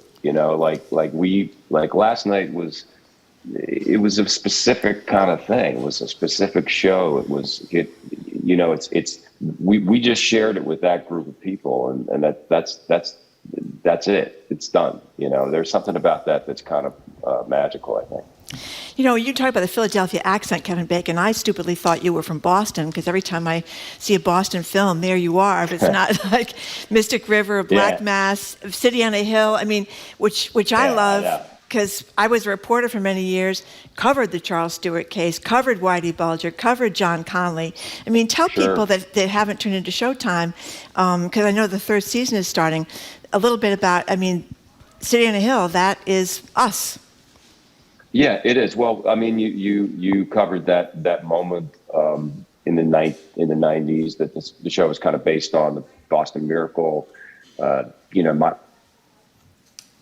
My character's a John Connolly type. Yeah, The backdrop is Bulger and corruption and racism and all those things. It's a story about a very, very flawed, corrupt FBI agent and his relationship to a extremely idealistic young ADA. It's played by Aldous Hodge, DeCourcy Ward. And this is our third season. And I don't know why I keep going back to Boston, because, it really started with the thing that Kieran and I did, Lemon Sky. Yes. And as you pointed out, it's I played, this is, I think, my third Boston FBI agent, and I've played 3 or 4 cops. I've played a state trooper. I don't know. I keep going back up. Yeah. Well, you kind of look like he looks like a good-looking cop, wouldn't you say? Kevin Bacon looks like a good-looking cop, I would say. He's a pretty good-looking cop. Staying with you, Kevin, you also, I think, today on Peacock, have this beautiful romantic comedy coming out, They, Them, correct? Really? What's the deal with that? Yeah, it's a John Logan, who wrote the movie and directed it. He, as a gay man, was kind of horrified by the notion that there is still this concept of gay conversion happening in this country. And so rather than make a sort of a documentary or a dark little indie about this thing, he decided to frame it in a very 70s feeling slasher film, camp slasher film, of which I have some experience, having done Friday the 13th. Yes. And so it's an interesting movie. I think it's there's a lot of it's not just the kind of blood and gore piece of it. There's also a lot of sort of kind of uplifting moments and a lot of young people in the film that you probably wouldn't see represented in a lot of other places. It's great. Michael, what are you working on at the moment? Well, I'm doing my 9th season of Finding Your Roots, and a bunch of stuff. And I'm also a college professor and Lehman, right? Full time. I'm up for tenure in about 2 weeks. So Good luck. I'm trying to get all the paperwork together for that, and it sounds ridiculous, but it's an enormous job to assemble a 50-year career and present it to your colleagues for their approval. So it's busy, and the band, we're on the road a lot this summer, and we're trying to get new music out. I have a cello concerto that we were able to perform one of the movements about a week ago up in upstate New York. So it's a great life. I'm a lucky man. I'm challenged all the time by music, and all you have to do is meet the challenges, and life goes on, and it's wonderful. Michael, by the way, it's Bacon Bros, BROS.com, if you want to get tickets. Do you guys play only your own stuff? Do you do covers? What do you do when people come out to see you in Maine or New Hampshire or Beverly on Sunday night? What do you do? Why are you laughing? We're playing one, I think in our current set, correct me if I'm wrong, MB, I think we're playing one cover. We have played covers, in the past, but this set only has one cover in it. And if you want to know what it is, come out and see the show. I think you'll be pleasantly surprised. Have you guys ever been to the Cabot in Beverly? It is gorgeous. This redone. Have you seen the place? It is great. We have. It's really this is maybe our, I guess, third time we've played. Oh, really? It's terrific. Yeah, something like that. Yeah. One last thing for me, Michael, about I read where you had Jerry Lee Lewis and Perry Como. I remember him when I was a kid. Perry Como. Yes, do some of your songs. You were in and the Nashville Connection. Yeah, after my wife and I got married in '72, the day after we rented a U-Haul and went to Nashville, where I had a publishing deal, which I got paid $50 a week to write songs for a very well-established company, and also had a record contract with Monument Records. So that's kind of, but I was working in Philadelphia even years before that with a group called Good News. So, my career has been a very, very long one, but Nashville was a big part of it because Nashville, we're a songwriting band. We live and die on the songs. And Nashville is the only place in the world where the songwriters are revered above everything else. New York, LA, London, it's much more production oriented, but there are a lot of guys in Nashville who don't know how to read music and know 6 chords and crank out these amazing pieces of music that I have enormous respect for. Let me say 2 things. 1, we're thrilled to have you both. 2, we both love listening to the EP, every one of the songs this morning. But Michael, I'm particularly glad you're here as a Central High grad, because the last Central High grad who was on the show 10 years ago was Bill Cosby, and we've been trying to live that down ever since. So you really helped fix the balance there. That was really, I do my best. I knew you did. did. My nephew and his daughter all went to Central, so it's an amazing school. I mean, it's fabulous school. Yeah. Well, we're glad you're up for tenure, because I think it gives hope to all people that are still trying to get tenure in their 70s. It's not too late, Michael Bacon. We're rooting for you. I hope you're right. Hey, Kevin and Michael, it's great to meet you both. We urge people to come out to the Cabot on Sunday night. Good luck, and I hope to see you again. And we're playing one more of the songs on the way out. We are going to play something on the way out. Dark Chocolate Eyes. Dark Chocolate Eyes. Yeah, thank you very much for being with here. Thanks, guys. Thanks a lot. Thank you. Thank you, guys. Thank you. Be well. Take care. Kevin and Michael Bacon, the Bacon Brothers. The music's great. It is great. Really 11 great. releases. Listen to this one. This is my favorite one on the album. This is Dark Chocolate Eyes. They are touring. They'll be at the Cabot in Beverly on Sunday. You can get tickets at baconbros.com. That's bacon, BROS.com. Let's listen to this for a second.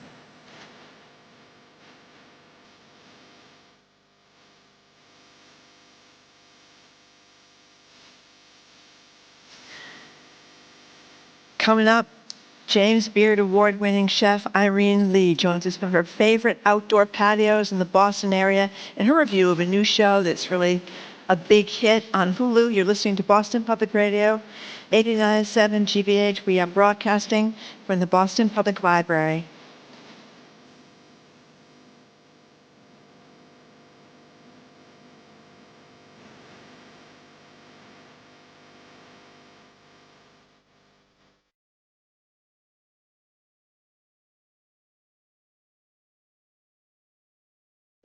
I'm Arun Roth.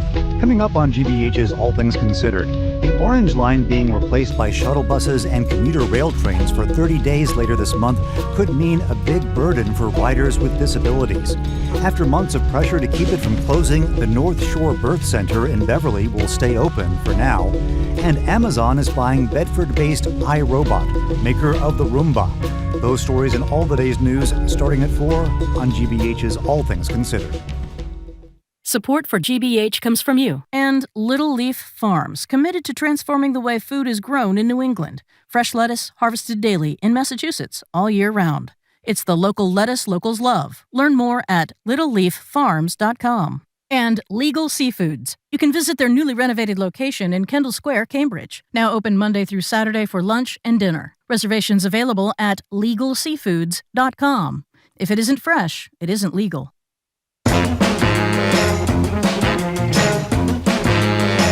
Welcome back to Boston Public Radio. Jim Browdy, Marge Regan, live at the Boston Public Library, streaming at youtube.com/GBH News. Joined now by Irene Li. Irene is the James Beard Award-winning chef and owner of Mei Mei Dumplings. Irene, it's great to see you. Welcome. Hi, thanks for having me. Our pleasure. Yeah, thank you very much for being here, Irene. So before we talk about the best places to be in patios around Boston. One of my favorite things in the world. I've been watching The Bear on Hulu, and it is the craziest behind the scenes restaurant. I mean, everybody's screaming at each other. There's all this family drama. And it's also one of the hottest shows on television, by the way. Exactly, one of the hottest shows on TV. So does that bear any resemblance, no pun intended, to the typical restaurant that's, I think, just selling lunch? Yeah, I mean, I think it bears a lot of resemblance. And more so than anything, just the feeling of chaos, that you are one mistake away from everything, going to you-know-what.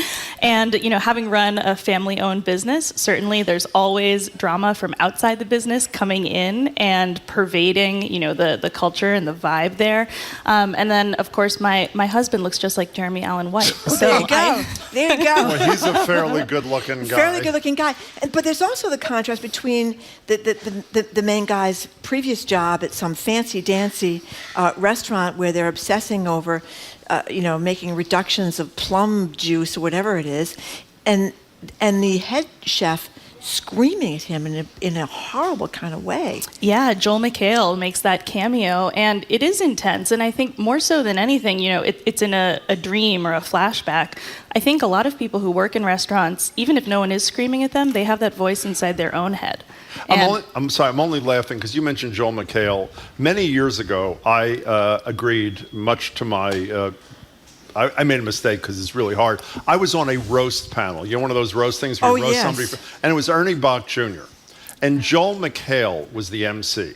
There were 400 people in the room of Ernie Bach's biggest supporters and friends. Joel McHale's opening line as the MC the dinner was, "Good evening, white people," and which sort of perfectly captured the whole. By the way, Io Debris is one of the stars, going to join us Monday. Actually, that's right. On this show, we'll get back to that. I know one of the things you want to talk about today, which I was thrilled about because it's my favorite thing to do, is eat outside, eat on a patio. And you're going to tell us what you think some of the best places to do that in and around Boston are. So give us a taste of some of these things. Absolutely. Well, one of the places that's on the newer side is Hemlock Grill, which is actually in Brookline at the Lynch Memorial Golf Course. You don't have to be a member. That's one of the public courses in Brookline. And Chef Alex Sands, who used to be at Bisque in Cambridge, is now the chef there. And you can get an incredible fried chicken sandwich. You can get tacos made with their own tortillas. And it's just a treat to sit out on that patio. You can watch folks golf. I myself certainly am more focused on eating and drinking than golfing. And it's just a really nice place to be. Okay, Bisque was a great place, by the way, in Inman Square where I live, and the fact that it closed during the pandemic was totally heartbreaking. It was great. I thought this was at the Putterham Golf Course. Am I wrong? It's a different one. I think that's different. Marjorie, I don't know the difference between all the golf courses. One of us will check. No, because I know the place you're talking at the Putterham thing, and I thought that was there, but I could be at the wrong place. Maybe they changed the name or something. But they do have a little restaurant there, and you are looking out over, I think it's either the 18th hole or the first hole. It's just really pretty, right in the middle of one of the rotaries in Brookline. Give us a couple more. Well, I love Celeste in Somerville. They have one of those patios where you kind of feel like you're not supposed to be eating outside, but somebody really nice has just made a space for you. The best ceviche that I have ever had.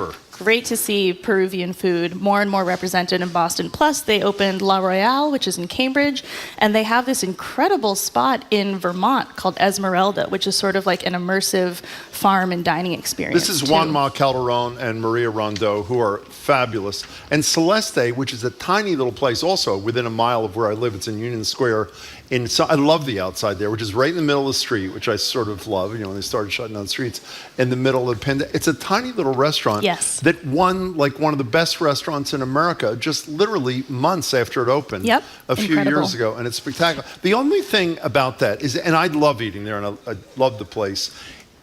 The places I like the most that are outside are off the ground. And I don't know, one thing that wasn't on your list that I love, the guy who owns Puritan in my neighborhood owns the Lexington, which is of course, great. Will Gilson. Yep. And it's terrific. And one of the things I love about it, it's in North Point, a part of Cambridge that sort of was almost like the seaport for Boston, this whole new city kind of part of Cambridge. It's one level up from another one of his restaurants, an Italian restaurant on the first floor. Is that, when you're saying great patio places, what goes in your estimation, to being a great outdoor place to eat? What are the elements that you like? For me, it comes down to the scenery, but that can be anything from the 18th hole to just the people watching of folks who are going down the street. But speaking of rooftops, Dorchester Brewing, that is one of my favorite places, especially if I'm with a group of people. They have M&M Barbecue on the first floor, which is just incredible. That used to be a food truck for many, many years in Boston, and now they've moved into that space. They have a game room on the first floor too, so you can hang out with the whole family, and then the roof is gorgeous. And there's another great roof that's fairly new in Cambridge at 907 Main is Blue Owl. I don't know if you've been there yet. Not yet. Limited menu. It is totally beautiful. One of the things about these outdoor places, we've talked a lot about outdoor places without the knowledge and experience you have. And a lot of them, because the pandemic was such a nightmare, and you know that obviously firsthand, got the heaters and extended their stay. Are you finding that local governments are sensitive to the need to expand time for restaurants to have outdoor seating, not only because they can expand their capacity, because people like me like eating outside even when the weather starts to turn? Well, I think we'll see this fall what happens, but fingers crossed. I think it's tough to get anything changed in local government as far as restaurants go, so we'll have to see how the heaters do this fall. And by the way, when I mentioned, Mei Mei Dumpling, which was this fabulous deal in on the border of the Fenway, you had a brick and mortar deal that essentially was a casualty, right, of the pandemic? Yes, so we transitioned Mei Mei Restaurant, which was also a catering business, into a packaged dumpling company. Explain what you're doing now, actually. We're still producing dumplings at our restaurant site, but later this fall we'll be moving to South Boston, where we will have a much larger production space. So we were sad to say goodbye to the restaurant, but we ran it for almost 10 years, and we're pretty excited to be doing something different. With your siblings, we should say. With my siblings. Yeah. I bought them out in 2018. Oh, I didn't know that. Oh, yeah. Oh, was that like an unpleasant buyout? It was a wonderful buyout. It was so good for our relationship. Was it really? Oh, yeah. Meaning working with your siblings is not the... It ran its course, and it was time for all of us to have something different. Beautifully put, Irene I Li. just want to clarify. I didn't even know that. I always call it the Putterham Golf Course, the Robert T. Lynch Municipal Golf Course. It is the same one. It is the same one. A couple of emailers sent that to me. I should know that. I've only been there about 15 times. What, have you been doing research on this for the last I have, and then I looked up and an emailer sent it to me. It's the same thing. It's the Putterham, but that's the official name. Wonderful. But I just want to mention, too, that with one of the places on the list, I've been here a bunch of times, Taberna de Harrow, is that how you say it? Yeah. That's on Beacon Street in Brookline. They have a big outdoor place with all the white lights all over the place. It's beautiful so there, yeah. And that restaurant, it's great. Deborah Hansen's restaurant, it's been there for almost 25 years. It has one of the biggest sherry lists in the city and a bunch of great sherry cocktails. And that's just one of my favorite spots to go. It's low key, it's unassuming, and the food is incredible. Food is fantastic, and in the wintertime they have a beautiful bar inside, which I think a lot of people are still nervous about with COVID. It's still nice to eat outside, but they do have a beautiful bar inside, and this great Spanish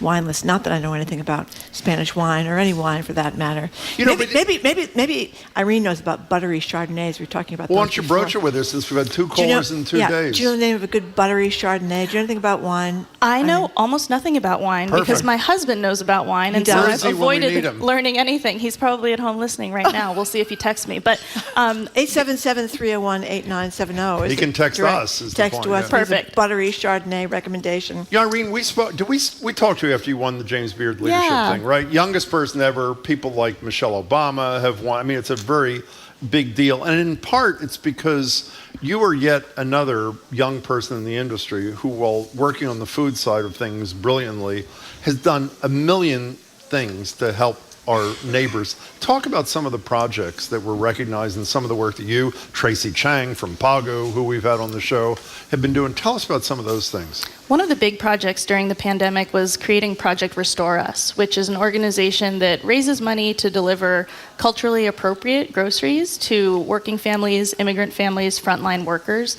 And right now, that work is focused on selling staple goods at area farmers markets at really affordable prices, where the coupons that the city provides to the farmers market shoppers can actually apply. So I think last weekend we moved 2,000 pounds of different kinds of beans, tons, literal tons of rice. And it's been fascinating to see how people respond to the food that they know, as opposed to what you might find at your local pantry or at a soup kitchen. And over the last 2 years, we've, I think, moved about 800 tons of food.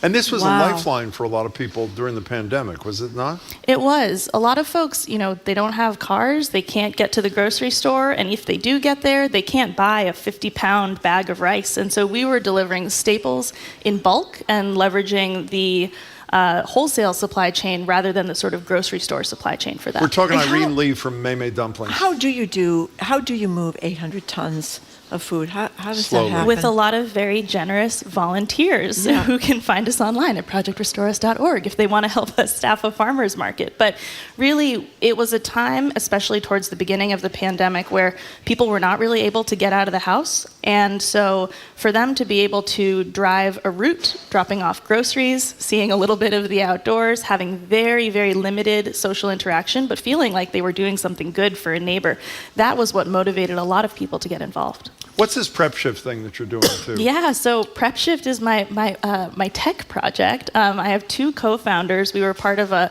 venture capital fund fellowship program, and Prep Shift is really designed to help ease the relationship between restaurant operators and their teams.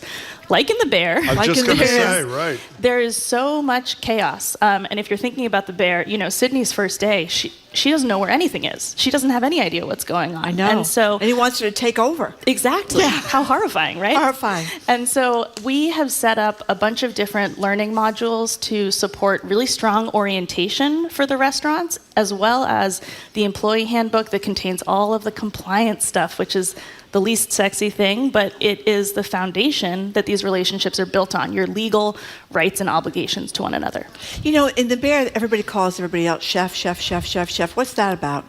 It's not that there's one chef, everybody's the chef. Yeah, I think that is in contrast to, the super hierarchical French kitchens where there's only one chef, and that's Okay. the only person you call chef. So what's interesting about the show is that you can tell that they're starting to sort of fight back against that hierarchical culture, but they're not there yet, right? Yeah. Because only one person gets to yell in that kitchen, or maybe two. Yeah, And Irene you know Li, what else? I'm sorry. I go was just ahead. going to say, the other thing I thought was interesting about that show is that it underscores, there was a story we had about what it's like to really date a chef.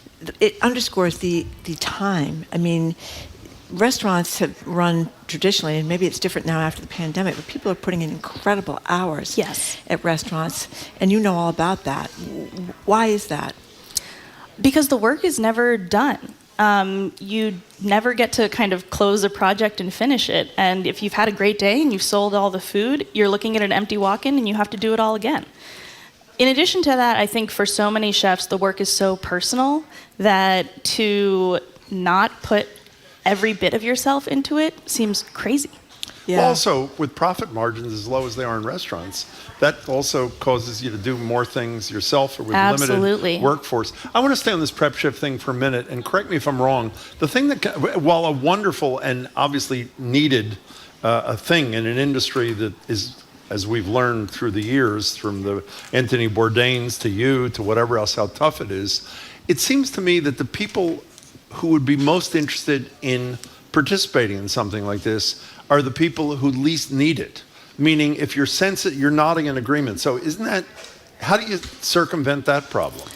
So I think that when it comes to stuff like compliance, which, as you say, the people who want to be compliant might need it the least, It's still so complicated. So many restaurants don't have a handbook at all, or they might have one that they cobbled together from Google. You know, for many years, Mei Mei's handbook was 50% the Bugaboo Creek employee handbook where my brother worked.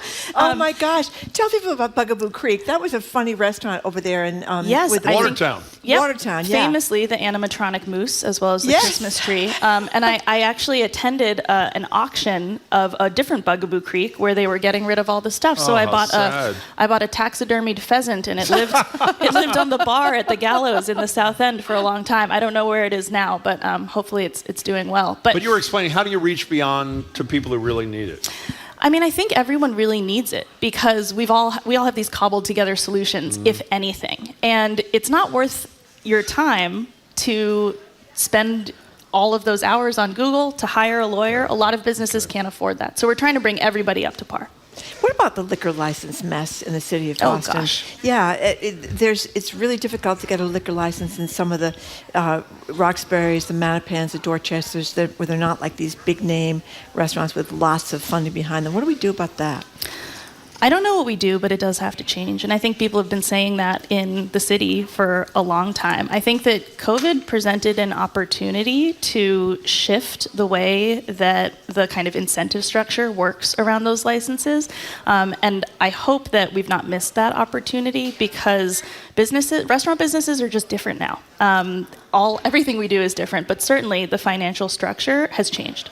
Yeah, and you know what's one part of the solution? Get the state out of the damn business, as we have talked about. Let local communities. That is so bizarre. serve You their have to go to the people. legislature to change things about liquor ridiculous. licenses in Boston or any other city or town. Yeah, Irene, in addition to great patio restaurants, you wanted to expose us a little bit to some women in BIPOC owned or managed food establishments. Tell us what some of those are that you wanted to share. Yeah, so today I thought with the Copley Farmers Market going on just down the street, I would talk a little bit about some of my favorite product companies who I always make sure to hit at the farmers market when I'm working selling dumplings. The first one is Yamaku Juices, run by Sally, and you can get those juices at the Copley Square Farmers Market and here at Newsfeed Cafe. Cafe, Yes, right. we just They're had them. great. Yes. Yeah, the carrot orange ginger is my favorite, and Sally is such an incredible person. She is from West Africa. She has been involved in producing and selling food since she was a kid. 7, I read. Yes, 7. and she is really just a connector of people and someone who has helped to make sure that all of these small-scale food entrepreneurs can really be there for each other. So it's always great for me to be able to support her business. And is it only farmers markets that you can find her, or no? You can and order places like this. Yeah, Newsfeed Cafe, of course. I believe she's in a handful of stores. She's trying to really ramp up her production right now, and so hopefully we'll see more of that. YAMACU, and Marjorie and I were exposed to it for the first time from the newsfeed. It is great, Delicious. really great. And a special it's really tip different too. that's printed on the bottle is it makes a great popsicle. So keep that in mind. Really? What do you mean? You just put ice cube trays or in there? something? Yeah, put it in a popsicle mold if you have one, or if not, maybe just a tall glass. Oh, you mean the content? yes, oh, I'm sorry. I thought exactly. you meant using the bottle. Shows what I know. So tell You us. could use the bottle. Tell us about a few others. Well, I always have to shout out Jaju Pierogi. They are sort of our Polish sisters in a way from Mei Mei, the Polish dumpling, the pierogi. Yeah. And Vanessa and Casey are also part of a kind of family legacy of producing food. And you can now get their pierogies at farmers markets, but also in tons of stores. And they too have been incredibly supportive of Mei Mei and connecting us to resources. So those are peers of ours, and we look forward to their continued meteoric rise. You know, How about I'm this sorry, go ahead. How about this Peruvian pastry deal? Yeah, Doris's Peruvian pastries, they're just the best. Her specialty is alfajores, those sort of cookie sandwiches with dulce de leche in the middle. And the way she makes them is with a mix of cornstarch and flour, which means you put them in your mouth and they just melt. Oh. Incredible. And where can you get those? So those are at a number of area farmers markets, including Natick, which is on Saturdays. And the Tex-Mex place. Oh yeah, Tex-Mex Eats with Amanda Escamilla. So Amanda is from Texas originally, and she came up here and realized that there was no Tex-Mex food. Where was she going to get a Frito pie? And so she started cooking and she worked at East Coast Grill. She worked at Fenway Health prior to that too. So she's really embedded in the community, and she makes these incredible tamales that I try to always keep my freezer stocked full of. How are these, all of the places you just mentioned are small businesses, Yes. obviously. And we were talking to Rick Steves yesterday when he just came back from Europe, and he had great fear before he made his first long trip a couple of months ago that a lot of the small independent restaurants that were his favorites were all going to be gone, and they weren't. He was really thrilled. But we know how hard, and again, you experienced it. You mentioned Bisque a minute ago. How do these small businesses survive? Because they're not brick and mortar, and they didn't have to worry about that kind of expense. How did they survive? I think not being brick and mortar had a lot to do with it.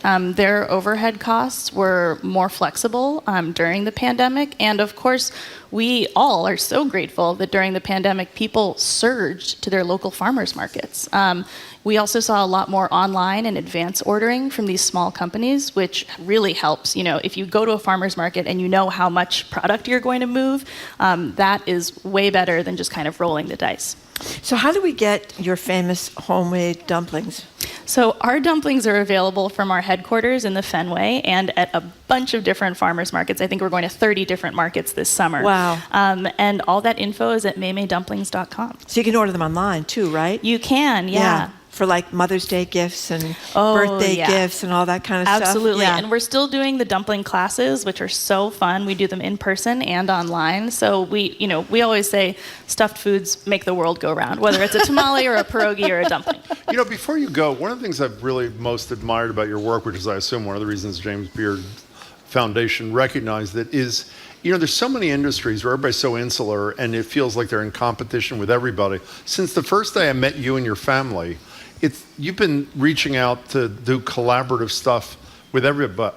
Was there like a moment that, I know that white guys were running the industry forever. I'm sure that was an inspiration. But was there a thing that caused you to decide a significant part of your life's work was going to be working with others who really, to a degree, are in competition with you? You may not see it that way, but they are in the same industry. What propelled you to do this stuff? One thing that I always think back to is the night before the inspection of our food truck in 2012. Pre-restaurant. We were scrambling to make sure we had the screens that do the right thing and the 3-bay sink with the extra bay and all of that.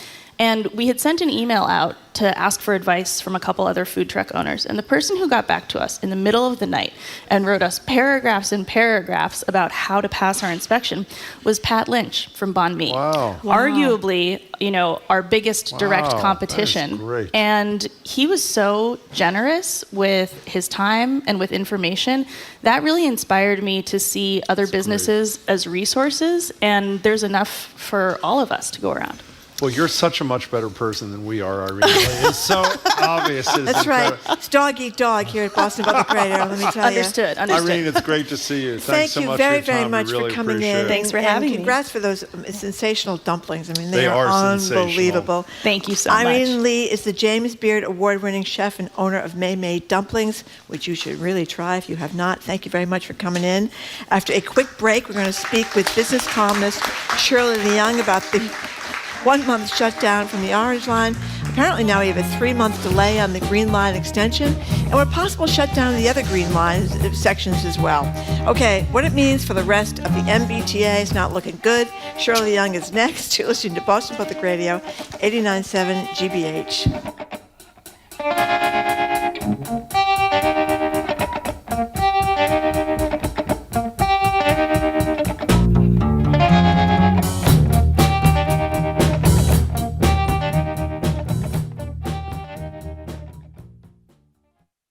Barriers at the beach. We began investigating, and it started a conversation. People who own beachfront property have a lot of money, right? So there's a power differential there. Lucas and Gloucester, welcome. When I was a child, you could walk down to the water wherever. And I could throw a fishing pole off any dock, anywhere. I could go for a swim. Yeah. And what's changed now is the privatization and insurance, et cetera. So everything's got barbed wire on it. You can't have access. We'd love to hear more from you. Visit gbhnews.org/beach. Funding for our programs comes from you. And Sullivan Tire and Auto Service, family owned and operated, committed to keeping New England drivers on the road for over 67 years. You can visit sullivantire.com to make an appointment, and they'll be ready for you when you arrive. And Shriners Children's Boston. Accidents happen, and when those accidents involve a burn injury of any size, Shriners Children's Boston is the place to turn for any burn. Shriners Children's Boston, the most amazing care anywhere. Trusted. Local. News. This is 89.7 WGBH, WGBH HD1 Boston, online at gbhnews.org. Boston's local NPR.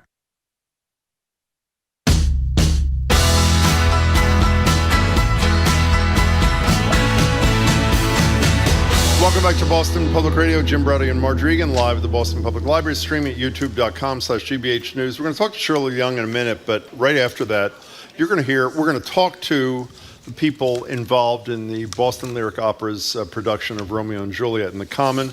But then we just heard a second or two of two of them performing, who are going to perform for you and us live in a couple of minutes. It was beyond chillingly beautiful, so really stick around. Excerpts from Romeo and Juliet, about 20 minutes away. First, joining us now is Boston Globe business columnist Shirley Leung, back from the social event of the season with a child in tow. Shirley joins us regularly. Hi, Shirley. How are you? Hi. Nice to see you. So, it's great to see your son, too. I know. He's gotten so big since I know, last he's time we 11 saw him. now, Yeah, heading into 6th grade. It's so you great know, to see him. Big kid. I was asking if you remembered, he came here, he literally I know has that. half the Of course. I size, know as that. you remarked. It's true. He's 5'2" now. Great to have him back. Going to be taller than you pretty soon, He Shirley. will. Watch out. So, Shirley Leung, I think it's fair to say at this juncture, things are not looking that good on the MBTA. I mean, what do we have this morning? We now have a 3-month delay on the Green Line extension. Now that's the Was latest it 3 thing. months or 4 weeks? I don't know. How long is that one? No, it's 4 weeks. It's in 4 the month. weeks. It 4 weeks. coincides Only 4 with the weeks. Orange Line. Oh, it's going to shutdown. happen at the same time. 4 weeks. Oh, well, 4 weeks is 3 months, so I guess we should celebrate that. But then we did have the employees for the T sent to the hospital after the bus fire at the Arborway bus yard. That wasn't good. Of course, we had the person jumping off the Orange Line into the Mystic a couple of weeks ago. And we're going to have the shutdown of the Orange Line for also 4 weeks. Yeah, At least. At least. And it literally seems like every day something else. There is some bad Yes. headline. When I wrote about this a couple, I guess yesterday. It was yesterday, yes. Yesterday or the day before, I started writing about it when it was announced that the Orange Line would be shut down, time to rip off the Band-Aids, do a really big fix. And it just made me wonder, which line is next? The Orange Line is the oldest line, but if this is really the way to finally fix the T, to completely shut it down for a prolonged period, you've got to think other lines are next. And so it looks like part of the Green Line, like I'm a Red Line writer, so I'm thinking, when will the Red Line be shut down? So we're going to go through a lot of public transit pain this fall. The Red Line, of course, is famous for its runaway trains. That seems to be the thing that happens on the Red Line. Well, it doesn't happen that regularly. It has happened. Don't Derailments. exaggerate. Can't forget the derailments. Derailments, that's right. And also, one of the things that was in this morning's Globe, I'm mixing up days too, talking about how Poftak, the guy who runs the T, and I use the term loosely in this case, was honest enough to say we don't have all the details worked out. We know what did they vote for? Is it $37 million for shuttle buses the other day? Not only the shutting down, but the notion that in 2 weeks, they're going to have a plan. We live every year through the fact that the school buses on opening day, no one's there on time, half the drivers don't show up, all this kind of thing. The notion that in 2 weeks there's going to be a coherent plan that is going to allow people to get to the doctor, to work, whatever it is it's hard going to be to chaos. accept. It's going to be chaos, and I'm wondering what's going to happen to the Globe's return to office plan. We're supposed to come back sometime in September after Labor Day, and we haven't set a date yet. But we're on the Orange Line. We're on the State Street line, and so. And you're a subway taker, we should say. Right. So I've already complained to the T about the reduced service on the Red Line, Green Line, and I think Orange Line that started late June. It's been very hard to get your connections. I've been late. I'm standing at the bus stop waiting for my connection to Ashmont. Everything is off. I've had to call an Uber from the bus stop so I can make it in time for my appointment downtown. So it is. It's going to make and I also think it's going to be bad for the transit riders, but also people on the roads, right? Because now you're going to have all these buses on the roads. A certain amount of people will decide, forget it, I'm not getting on public transit. I'm going to drive in. So we're going to have pretty congested roads as well. Can you answer your own question, too? You wrote in your column, whatever day it was, no one knows when it was, yesterday, the day before, you wrote something like the timing couldn't have been worse. I'm paraphrasing. Why didn't they decide to do this during the pandemic? Now, of course, there was not the FTA warning. The Federal Transit Administration or Authority, whatever the A stands for, the FTA, the federal body, that didn't exist. But I assume they, hopefully without the FTA, they had a pretty decent sense of what needed to be done here. What were they just holding their fingers and hoping the next administration it would all fall apart? I don't know, then? because you've got to think all the repairs. They knew, the administration must have known what needed to be fixed, right? A year ago, a year and a half ago, and the perfect time to shut down the transit system was in 2020 and 2021, when no one was riding it, when nobody was riding it, and as I write in my column, well, what's the difference? Like, why did the Baker administration wait? And to me, the big difference is Mayor Wu. She has been in the administration's ear saying we need a big fix, time to get rid of Last Friday, she said shut it down, right? And where you're standing. And she's been saying this since late July. I mean, she's been talking to the general manager, Poftak, maybe we need to shut down. And if you shut down, I will help you. I will create dedicated bus lanes. I will help you do this. So I think that has been the difference. The election of a mayor who rides the T. Well, she's also big into the green economy kind of stuff too. Right, You exactly. can't get cars off the road without the good T. But I think part of it's got to be too the feds. When you have the federal government coming in, one of the only times they've ever done this and said the T is so bad, we've got to do A, B, and C. That kind of makes you think, gee, these aren't just necessarily one-offs.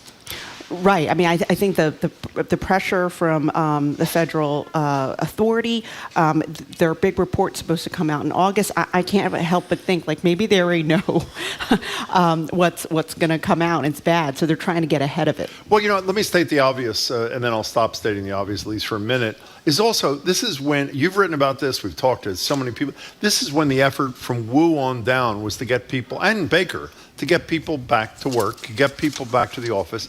Obviously, this is the exact opposite message they need. And while I assume they are hoping that a safer and improved and new car T is going to be a lure to people, this also has potential to lock people more into this habit of not coming in. And it really, I mean, it is. And even if they do brilliant planning in the next 2 weeks, the date is the 19th. It's only 14 days from today at 9 p.m. It's impossible to get this thing together, the alternative transportation thing, in a way that's going to be smooth. It's just impossible. We have a texter who's straightening us out.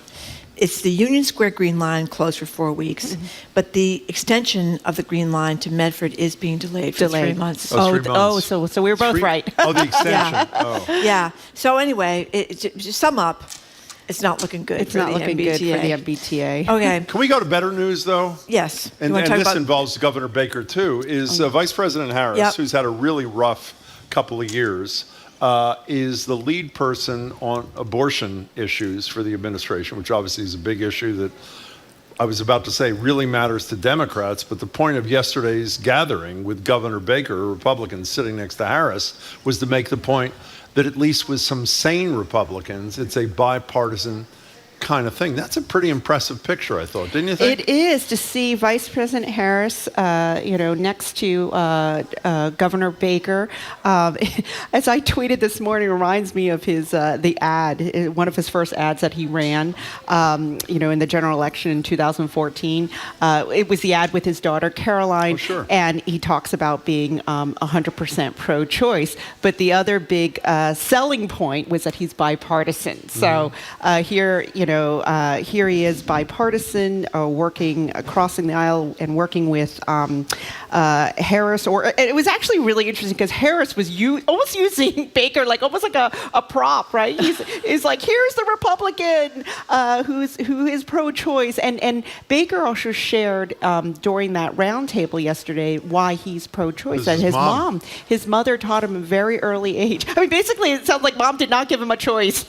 You have to be 100% pro-choice. Well, he's told us and everybody else, he's told beautiful stories about being at the kitchen table, the dining room table, with his conservative father, who worked for Ronald Reagan, I believe, and his liberal mother. And he actually, he tells beautiful stories about his upbringing in that he family. Grew up in a mixed household. He did, indeed. With a Republican and a Democrat as parents, which I don't think you find so much anymore. Right. I think it's a little harder for people to cross those lines in their romances, at least from what I've read.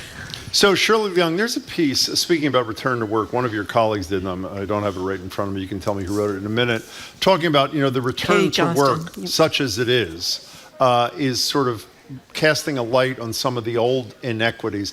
Explain her thesis, and then I have an issue with it that I want to run by you in a second. Yeah, this was Katie Johnson's story, and she writes about the workforce quite a bit, and she's been writing a lot about remote work and return to office. And one of the things she said is that for people with disabilities, people in wheelchairs or who've had a lot of mobility issues, also people of color who don't feel quite comfortable or feel a lot of microaggressions at work. Working from home has for those with mobility issues, it's much easier to go to work now when you're remote. They don't have to navigate the T and navigate all different kinds of systems. And for people of color, the virtual, setting erases some of those biases. Yeah, but the issue I had, and I hope I put this as clearly as I'd like to think I think it. The part of the story about people with physical disabilities and the difficulty to get to, I totally get. And I not only get it, I obviously think it makes total sense. But when you read a piece of Katie's story about a woman said, I got mocked, I don't know if that's the right verb, because of the smell of the ethnic food, I think it was an Indian woman, I'm not sure, in the microwave at work. Or talking about people of color who had to suffer micro and macro aggressions at work. I would probably do the same thing they would do, so I wasn't faulting them. The concern to me is using this odd moment in history when a lot of us don't have to physically go to work, to not address and solve problems that need addressing and solving. If people of color are treated like crap at certain workplaces, while I totally understand that person of color saying, I don't want to endure that kind of thing, it allows it to fester. When the woman says, I take crap because the Indian food in the microwave upsets somebody down the hall, that's allowed to fester. Do you understand? No, I totally get it. I mean, I had the same thought. Basically, you're allowing the problem in isolation, right? You're allowing the problem to continue, and at some point, we do have to see each other in person and confront the issues and challenges we face. And so, I think that we've got to strike the right balance. I think you're absolutely right. You got to strike the right balance. Excuse me. I would just like to point out. If you mention the fish, how many times I have asked Jim. I've opened up our very small studio. And the smell not this one, the one of back this in Bright fish is like hitting me right you in the bring face. Fish to work. Gross stuff. It stinks. I've asked you many times, Jim. To no avail. Okay, have you reported that to HR? I should have reported you to HR. She's not the only one that's reported me to HR. But let me just tell you this. Let me just get this out of it. Marjorie mostly works at home these days with her apron on. That is not true. I worked at home one day yesterday. It was very hot. It's the first week you've come in 4 days, like in months. I know, and I've been complaining about it nonstop, number let me one, tell you. and in all fairness, the days I do put fish, I cannot tell a lie, I occasionally put fish in the microwave, are days occasionally. I did not think she was coming in. In all fairness, and I do admit it stinks. It really stinks. So I can see why people get very upset about the smell of fish. You know what I mean? If you live in a building, in general, like if you live in in a two-family or even a three-family, and somebody's cooking a lot of fish all the time, it is not. It's not in pretty Can I tell you, situations. it's not all about you. I don't know if you know this discussion is like a broader. Do you understand? Yeah, but you could bring a peanut butter and jelly to our studio and eat your fish at home. Okay, That would fine. be my Can we bring solution. up another thing? I know how sick our audience is getting of me railing against the legislature for going home every day, but let's do it one more time with you. Sports betting is, I don't think Governor Baker has yet signed this It thing. hasn't, has he? yeah, Okay, I don't he's think gonna he's signed sign it yet. He's been an advocate. They finally worked out their differences. So the good news is the legislature had enough time to pass a law to allow the average person to lose money in Massachusetts. That's right. But didn't have enough time to pass measures that would give a $250 rebate to most people in the Commonwealth, to give a $700 million tax cut to renters and parents and other senior citizens and that sort of thing. So before we get to sports betting, which I do want to talk to you about in a second, every one of columns or stories, I think including yours, but I'm not sure if you have yet, says, of course, while they are not working, they don't say not working, but they are not working for 5 months, they can in informal session. Now, informal, I think people have learned this if they didn't know this. Informal means if one senator or one member of the House says, sorry, I don't agree with this, it doesn't happen.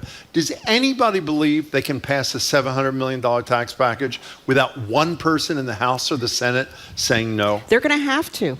You really think that? I think they have to. The state is flush with money.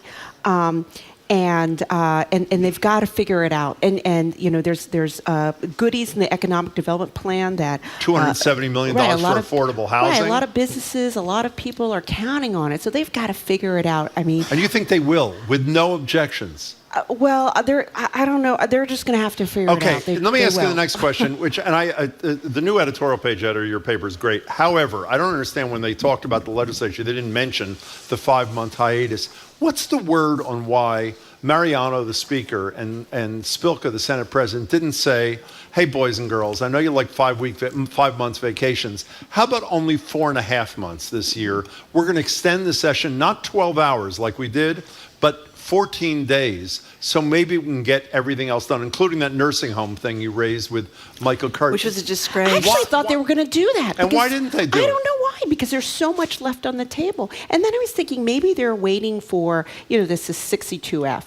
I've been. What is that? That's the obscure law that kicked in that threw off the tax thing. The $3 billion rebate that everybody's that Baker gonna brought do. up. Yeah, and that's the reason why the tax relief and economic development package is delayed, because now they have to factor in. Well, on anyways, that note, your paper has a story where the Speaker of the House, I would argue a pretty important position, expresses anger at Charlie Baker because Charlie Baker did not tell the legislature earlier. To which I say, excuse me, you're the Speaker of the House. Do you sit there and wait for the governor to tell you what the state's finances are like, or are your staff? By the way, this is a law, Barbara Anderson, Citizens for Limited Taxation, on the ballot, passed in 1986. I was running an organization that sued to have it declared illegal. Those are the glory days. But you lost. We lost. I could have said that myself. Thank you for bringing it up. We did lose, and as a result, $3 billion is going to go back to the taxpayer. What was your reaction to Mariano acting like, how would I know? Yeah, I think it was ridiculous. I mean, he basically, he took it one step further. He accused Baker of hiding the fact that this $3 billion tax rebate was due. But I'm thinking, if I'm Baker, I would want to tell everybody as soon as possible, as soon as I knew, because he loves to be the governor that's giving $3 billion back to taxpayers. Very good point. So what do you think about sports betting coming to Massachusetts, joining roughly 2/3 of the other states? Well, it's long overdue in that all these other states already have it, and we have DraftKings here. We have probably the biggest, online sports betting, site and company here, and they've been waiting. It's been kind of embarrassing that their home state couldn't get their act together to do sports betting. I guess it'd be different if no one else was doing it, but we're joining everybody so we can get a little piece of the sports betting profits. I don't, as Marjorie knows, I don't like any of the state-sponsored gambling. We spend more on the lottery than any state in the country by far, mostly lower-income people.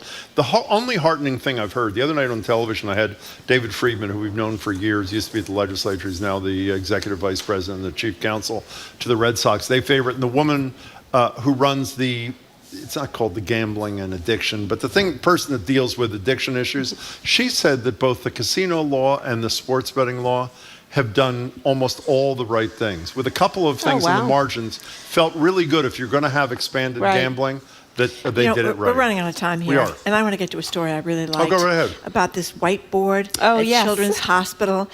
Tell the story here. It's a great story. This is by Scott Kersner, who writes the Innovation Economy column for us. And he wrote about this a whiteboard that's under a plexiglass at Boston Children's Hospital, a research building at Boston Children's, and it was by a doctor named Judah Folkman, and he was the former chief of surgery. He passed away in 2008, but he is lauded as a visionary in terms of cancer research and cancer treatments, and so they kept this whiteboard, like, do not erase, and they put it under plexiglass to kind of keep all his ideas, forever. Yeah, and it's all handwritten, and you can see the cross-outs and the crossovers and the different colored ink on there and the question marks and stuff like that. So it's just, is it a place where people can see it, or is it a place where... That's a good question. It looks like it is. It looks like it's almost like a piece of art on the wall. Doesn't the story say that people come from out of town in the medical field specifically to see it and be inspired? Well, I was wondering if regular people could see it. Right. It looks like a piece of art in the photo, right? It does, but I love things like that. I love things, and that's one of the things that's going to be more sad about our era, because most of us, we just everything's digital. Everything is digital. Everything is on emails, and you think about preserving things that people wrote in their own handwriting, which is rare now. Yeah. And I really love the story that they're preserving it, and they can look at all this genius's notes on things. Yeah, we should take the last minute saying how much we've enjoyed having you on the show. Obviously, we won't see you for months because of the tea. So we appreciate everything you've done for us and with us. And lots of luck out there in the suburbs, or wherever it is you spend all your time. Well, it may prolong, as you say, the Boston Globe being able to be back in full service, right? Right. Because Well, it's we're expensive to home, park right? downtown. Yeah, we're working from home. Well, the thing is, like, I think a lot of employers, the T has said, please, if you can work from home, work from home. And so I think a lot of people will be working from home. Well, it's a hell of a way to end 8 years in office, isn't it not? I'm not the only one that occasionally likes to work at home. Okay. Okay. Fine. I've never seen Shirley in an apron when she's been on our show on Zoom. At least she's not baking when she's talking to us. Hey, Shirley, it's great to see you. And it's great to see your son, too. Thank you. How'd your mother do? How'd your mother do? Were you paying attention to her? Excellent. Thank you very much. Shirley Leung, we appreciate it. We've been talking Mother of two fine sons. Yes, we've been speaking with Shirley Leung, business columnist for the Boston Globe, who is now stranded at home because of the MBTA. Coming up, we're going to continue our great live music Fridays tradition at the Boston Public Library. We're going to hear music from Boston Lyric Opera's Romeo and Juliet. It's going to knock your socks off. You are listening to Boston Public Radio 89.7 GBH, and we are broadcasting live from the Boston Public Library.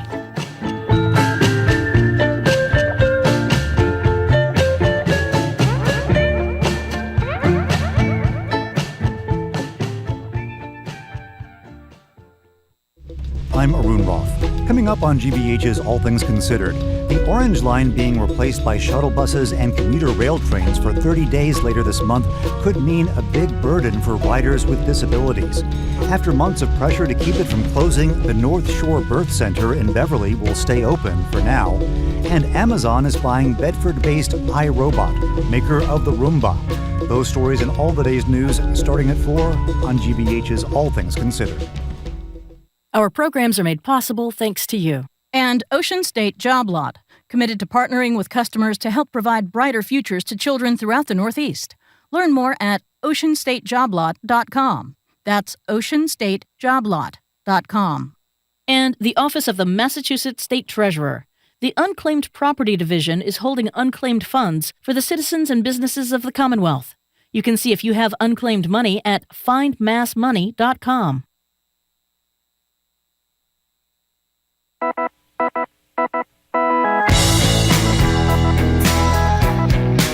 Welcome back to Boston Public Radio. Jim Browdy, Marjorie Egan, live at the Boston Public Library, streaming at youtube.com/GBH News. Live Music Fridays, which is one of our favorite times, continues here at the Boston Public Library. Today we're diving into the world of opera and Shakespeare ahead of the Boston Lyric Opera's rendition of Romeo and Juliet. You can catch it next Thursday and next Saturday for free. Another thing we love, the Boston Common. We're joined by Brad Vernatter. He's the artistic and general director for the BLO, as well as two of the performers in next week's show. We'll first hear from Omar Najmi. I hope I got that right. A little bit later, Mac Walls. Omar, Brad, it's great to see you both. Thanks for being here. Hello, hi. And I forgot to mention, pianist Douglas Sumi, is that how you say Douglas's last name? Will be accompanying them today. Yeah, we got a little taste of this beforehand, so Oh you're my in for a God. big treat here in just a couple of minutes. But before we get to that, give us the skivvy. What's the deal with Romeo and Juliet? What's happening? When's happening? Yeah. Who's happening? Yeah, well, Romeo and Juliet is happening on the Common on August 11th and 13th next week. This is a partnership between Boston Lyric Opera and Commonwealth Shakes. Do you want to say who we just said hello to, speaking of Yes, Commonwealth? Steve Mailer, our director and the founding artistic director for Com Shakes, Brilliant. is here He's as here well. somewhere. We just said hello. Yeah. Yeah, so Steve is directing Romeo and Juliet, and this is a first collaboration for these two organizations, and it's creating something that's really a unique presentation, a unique performance for the city of Boston. And it's been, what, 2 decades since the BLO has been on the Common? What happened? Yeah, there was such great success with Carmen on the Common in 2002. It was really a milestone and such a huge moment for the city of Boston. So we're really thrilled to be bringing this public benefit. Wait a this public second. It was service such a back. huge success. Why'd you wait 20 years for the sequel? I'm serious. What's the deal? Well, it takes quite a bit to make an opera happen, especially to sort of fabricate a space for it to happen. And so part of the reason that this is possible is because of the relationship with Commonwealth Shakes this year, and that they've made their space on the Common available for more performances. Well, you always hear that acoustics are so important. You know, the BSO, you always hear the acoustics in the Symphony Hall down in Mass Ave are spectacular. It's a whole different thing doing an opera in open air. I mean, is that unusual, or does that just happen and we just don't know about it? It's unusual for our art form, but it does happen quite a bit, especially in the summer for performances such as this. We've had a more recent history presenting opera and live music on our street stage throughout the city, so we've had a little bit of a trial run on a smaller scale over the last few years with the pandemic. But this doing this scale of work with this type of amplification is a massive undertaking. So we have many mics and really fantastic, wonderfully talented audio technicians as well who are making it possible for us. And of course, let's go to Omar in this. So Omar, who are you playing? In the production, I will be playing the role of Tybalt, but I'm also the understudy for the role of Romeo. And you're going to sing a Romeo bit in a couple I of will seconds. indeed, yes. So Tybalt is a Capulet, right? Or have the Yep. families, right? Yeah. And what did he do for those who don't remember Romeo and Juliet? Well, Tybalt kills Romeo's friend Mercutio, and then Romeo, in response, kills Tybalt. Why not? I mean, I agree. Unfortunately, it was a spoiler alert. We shouldn't have told people. It's Sorry. only been 400 years. You know, on a totally unrelated note, but I'm going to bring it up anyway. I saw Steven Spielberg's West Side Story the other night. I was really disappointed. Have you seen it? I have, yeah. And you don't want to say. What'd you really think? What'd you think? Well, I mean, I love Spielberg and I love the original West Side Story. It just didn't feel right to me. I don't know. Yeah, I certainly have a soft spot in my heart for the original, and I'm really excited about our Romeo and Juliet, our telling of it. So. Well, you know what? Wait. Speaking of that, you said scale. This can't be right. When we're reading your press release this morning or last night, whatever, there are 47 members. Yes. How big is the Orchestra. production? I mean, how big is the production? Yeah, it's massive. We have nearly 100 musicians and artists up there on the stage, not to mention all of the people backstage making it possible as well. So it's a huge undertaking. It takes a lot of people for an opera to come together. And you're going to be sweating the weather reports big time, right? Yeah. I mean, I know because the other night, Much Ado About Nothing, didn't they have to delay or close early or delay for an hour?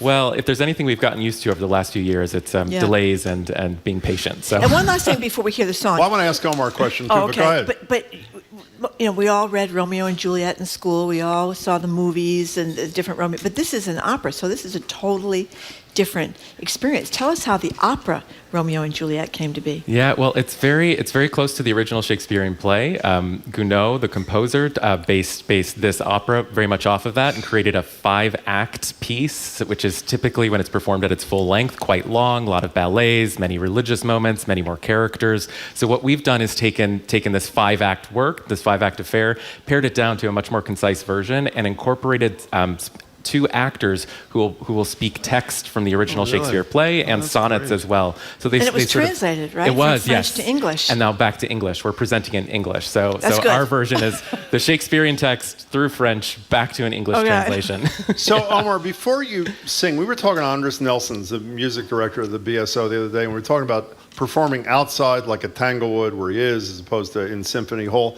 What's it like singing outside as opposed to in a hall for you? Well, I may be an anomaly in this as a classical singer, but I particularly love singing outside. Why? So part of it is the acoustic, which is one of the things that a lot of people don't like about it. You don't get a lot of feedback back from it the way you do in a theater when you're having it sort of reverberating back at you. But I really like, it gives a good impetus for me to sing well and project well when I can really try to feel my voice moving through the open space and trying to reach the people far away. I think one of the other things about it that Brad mentioned briefly is that this is amplified, which typically opera singing is not. And that changes things a lot too. For me, as a singer, I really enjoy the opportunity to sing mic'd because it allows us to make some interpretive choices that we couldn't normally make in the theater. So what are you going to sing for us? I'm going to sing Romeo's aria. This is from the famous balcony scene. So the text of this, it's been adapted from Shakespeare's original English into French for Gounod's original setting of the opera, and now back into English. But you may recognize this text sort of as a paraphrase of the famous soliloquy, but soft, what light from yonder window breaks? It is the east, and Juliet is the sun. So Omar Nudge Me, and on the piano, Douglas Sumi. Gentlemen, welcome.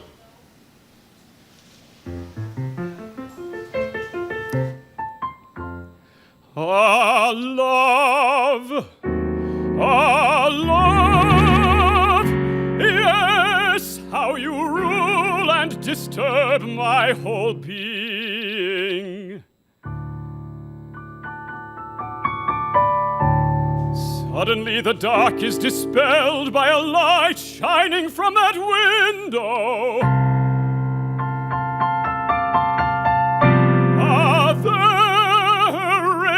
Beauty shines upon the night.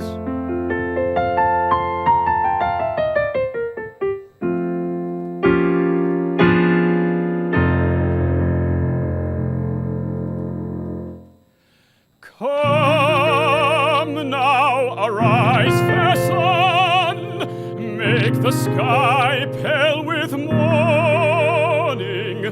Come with the glow of dawning, put all the stars to flight.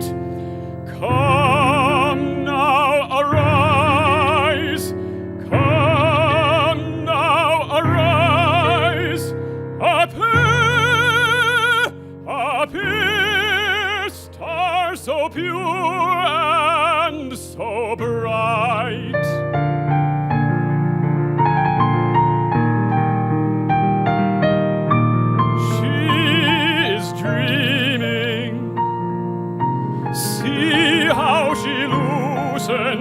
Just a ringlet of her hair, which falls to caress her shoulder. Oh,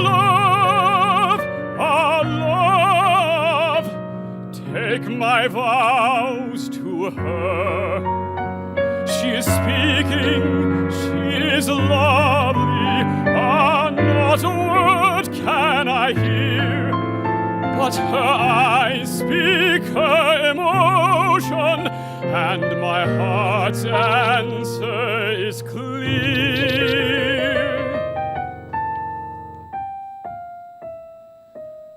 Ah, come, arise, fair sun, make the sky pale with dawning. Come with the blaze of morning. Put all the stars to flight. Come now, arise. Come now, arise. Appear,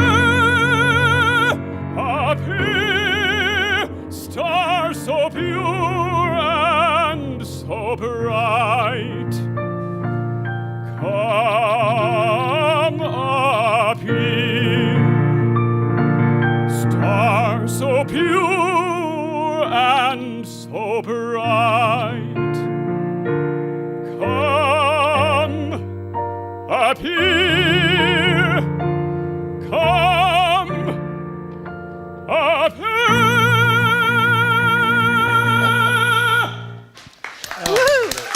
Omar Nudge Me, accompanied by Douglas Sumi. That was beautiful. That was gentlemen. amazing. That was really- Thank you very much. Wow. You know, I'm embarrassed to say the following because I'll probably sound like an idiot, but why not? I don't know if I've ever heard opera sung in English before. It's quite rare, is it not? Or am I an idiot? Well, no, you're certainly not an idiot. Well, thank you for that. I shouldn't have conflated those two topics. There's a massive part of the opera repertoire is in many languages. There's a lot of German, French, Italian, obviously, but there are quite a few organizations who present operas only in English. So there are many of these classic works that have been commonly translated. And what's happening more and more often now in the American opera art form is that there are tons of new music that's being created. So there's works that are being created not only in English, but very specifically reflecting and representing the American lens and American culture. Yeah, I remember that tearjerker, Madame Butterfly. That was in English, wasn't it? And on Mom and Night Visitors, about the little boy with the crutch. Trying to make me sound like the fool. No, but I That's just, what well, he's my doing. mother was a musician, so I would hear these things when I was little, and Madame Butterfly was always so By the way, that's sad. the voice of Brad Vernatter, who's the artistic and general director for the BLO. We're going to hear another selection in a couple of seconds.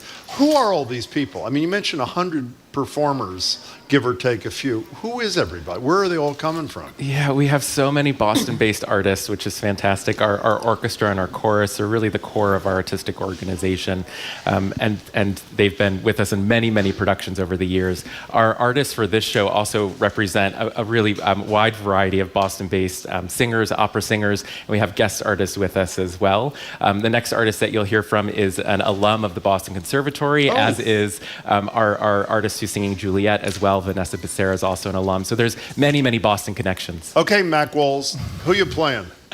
I am playing Stefano, who is not in the original What's up with that? telling. I think Charles Gounod just wanted to add something a little new. So this character is Romeo's page, and truly his role is just to start trouble. Like yeah. Oh no, go ahead. I'll ask you when you're done. He loves Romeo so much and just wants to be his best friend and help him out in any way he can. So he will go to the Capulets' house and try to start fights with the other Love that. family. It's my kind of thing. Yeah. But does anyone have any idea? Do you have an idea, or Brad?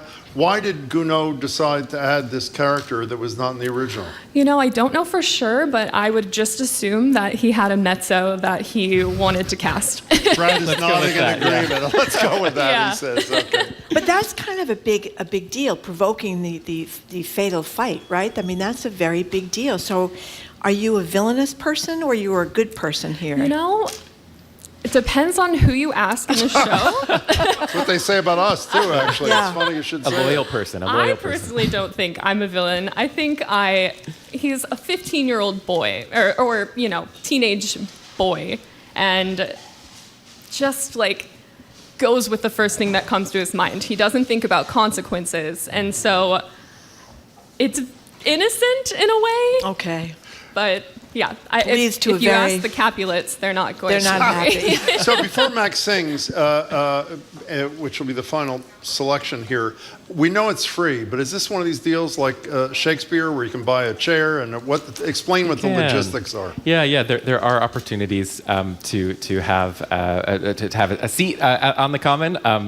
Again, with the partnership with Conwell Shakes, we're able to partner with them on the seats that they have available. They can be purchased through our website, and we have a friends section as well. And what time the performance is? 8 p.m. 8 p.m. Yeah. Great. Yeah. Mac, what are you singing? I will be singing Stefano's aria, where he is begging the Capulets to come out and go to battle, essentially. Okay, Mac Walls, and again accompanied by Douglas Sumi.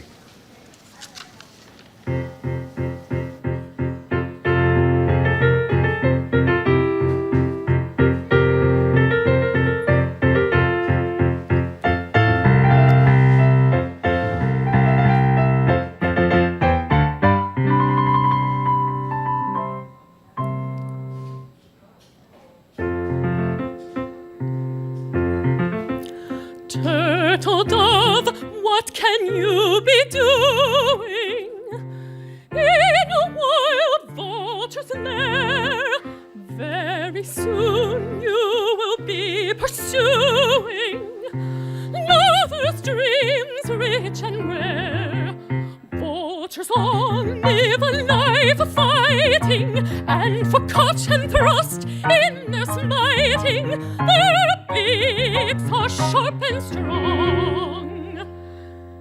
Have a care, these are birds of prey.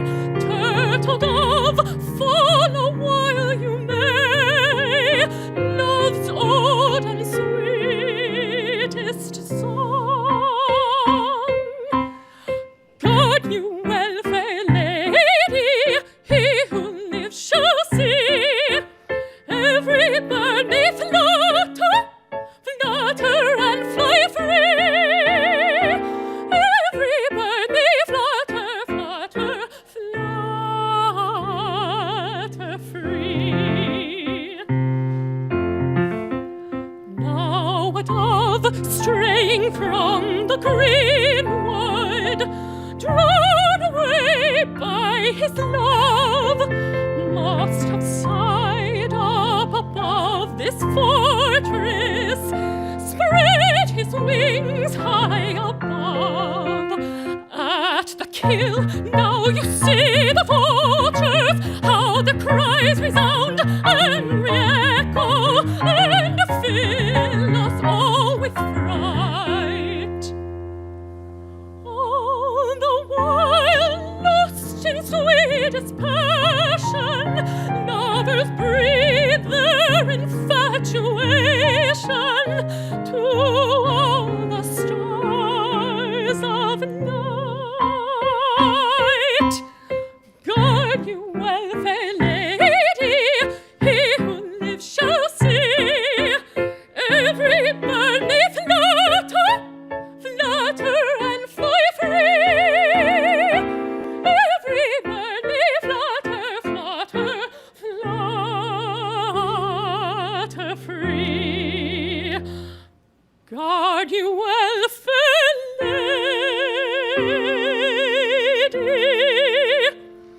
Every bird may flutter, flutter,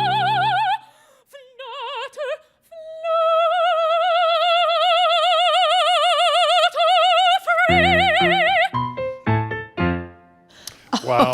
That was Walls, amazing. accompanied by Douglas Sumi. Thank you. That was beautiful. Yeah, Just that was beautiful. absolutely amazing. Oh, my God. Thank you all so much for coming in today and giving a big treat to us and a big treat to our audience here at the Boston Public Library. I really appreciate it. We've been speaking with Brad Vernatter. He's the Artistic and General Director for the Boston Lyric Opera, as well as Omar Najmi and Mac Walls, who are performing in next week's rendition of Romeo and Juliet, the opera. They were accompanied on piano by Douglas Sumi. And again, if you want to catch the show, it's playing next Thursday, the 11th, and Saturday, the 13th on Boston Common, and it is free. I mean, it doesn't get any better than that. Thank you again. That was sensational. That was really something. After a quick break, if you knew that every banana and peanut butter sandwich you ate extended your life by a whole half hour, would you even miss eating things like hot dogs or red meat? It's the All the Bad Food We Eat segment coming up next, and if you're ready to change your life to accommodate better food, you're listening to Boston Public Radio 89.7 GBH, broadcasting from the Boston Public Library.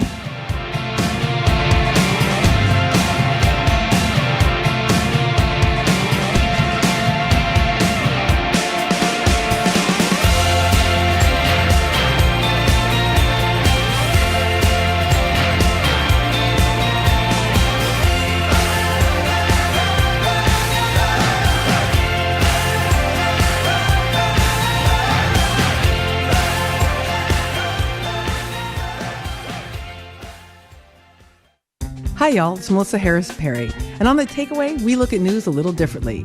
We ask tough questions and explore topics you don't always hear about. That's because we're focused on amplifying the voices of communities. And at The Takeaway, we don't just talk, we listen. We bring your voice into the conversation by asking questions about what you think. Next time on The Takeaway from WNYC and PRX. This afternoon at 2, here on GBH News 89.7. Support for our programs comes from you And Sea Plymouth. Plymouth is a New England escape where visitors can see Plymouth Rock, watch for whales, and dine on seafood. From a town brook sunrise to shopping in the Cultural District. More on the Sea Plymouth app, brought to you by visitma.com. And Riverwoods Group. The Seniority Authority podcast is committed to helping people get smarter about growing older, with interviews where physicians, researchers, scientists, and thought leaders answer questions on aging. SeniorityAuthority.org.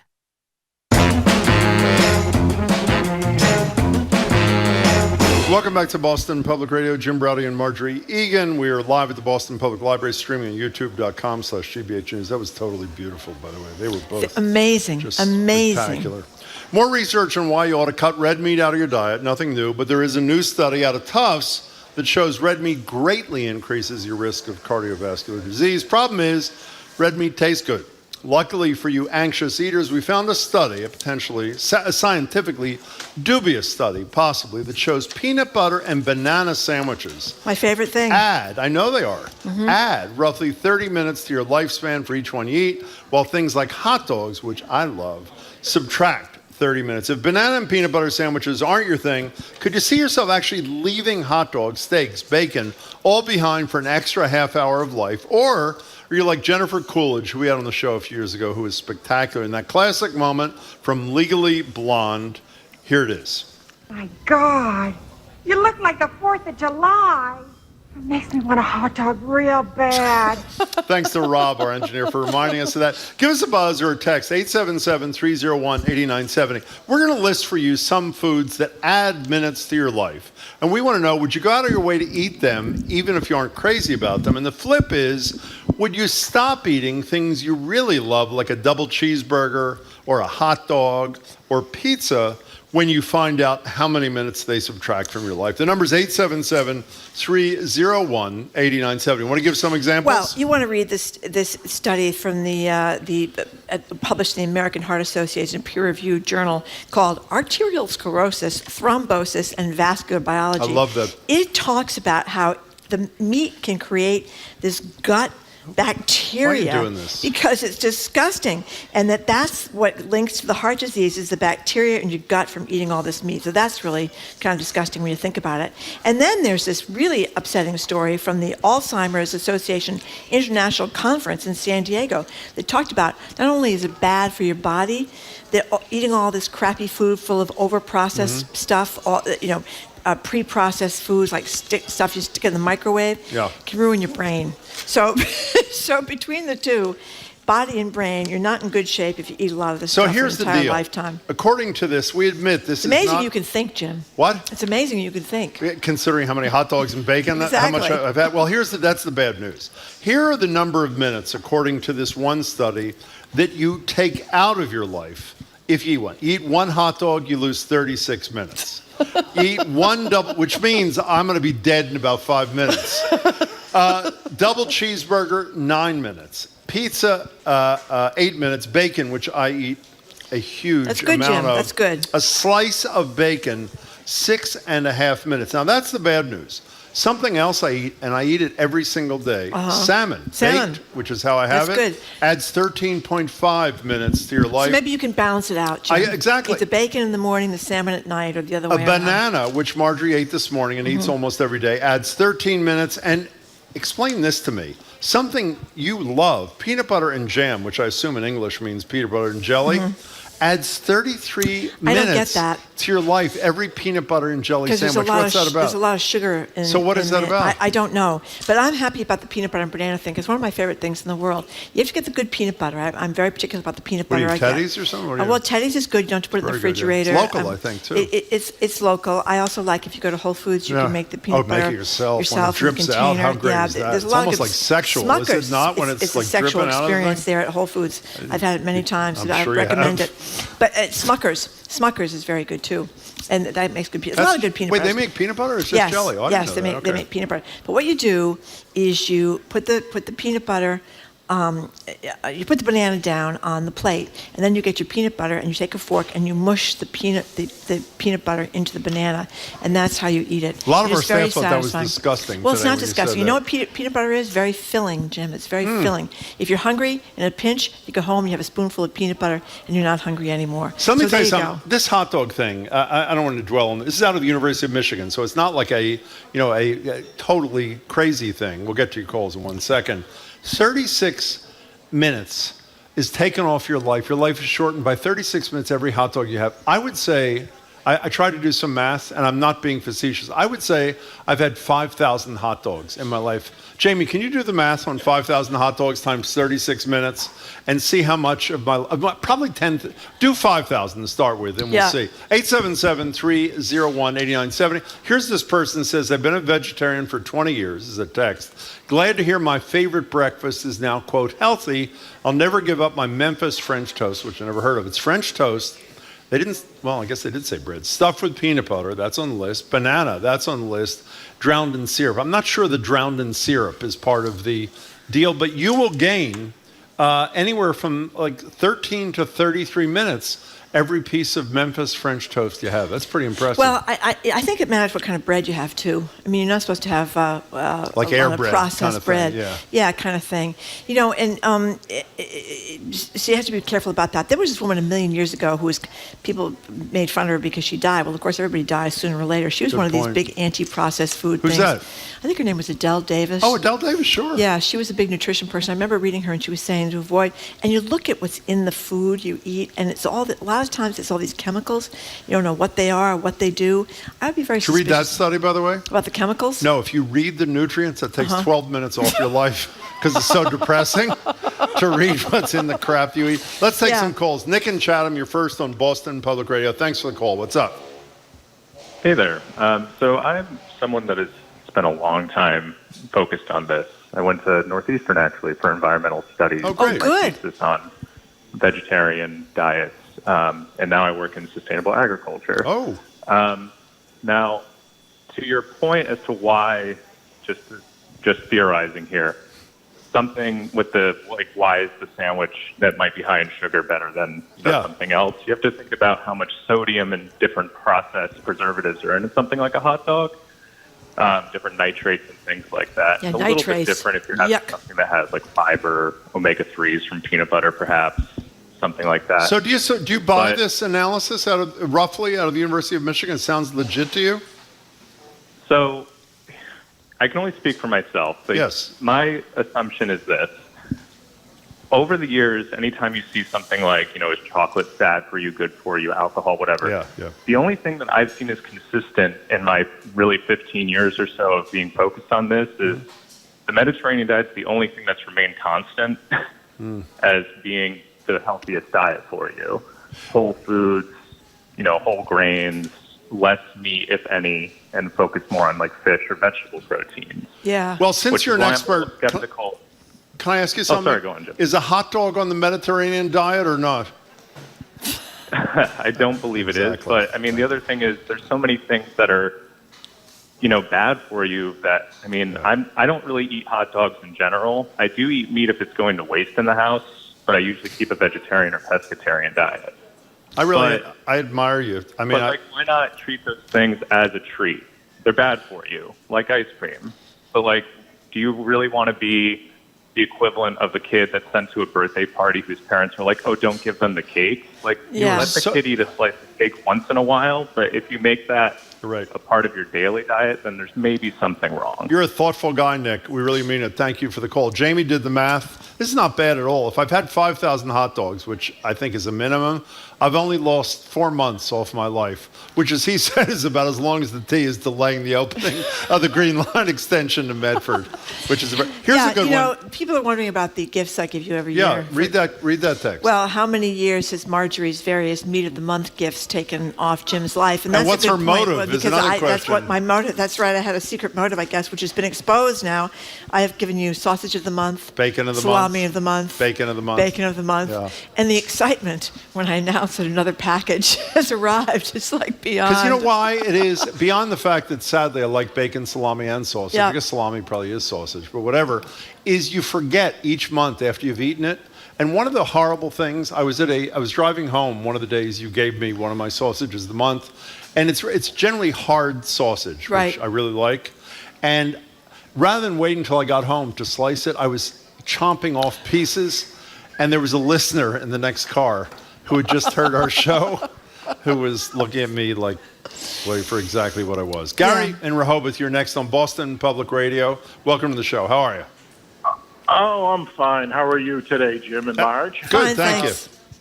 I literally just texted my kids to let them know we're having dinner tonight and it's steak tips. And they were so excited.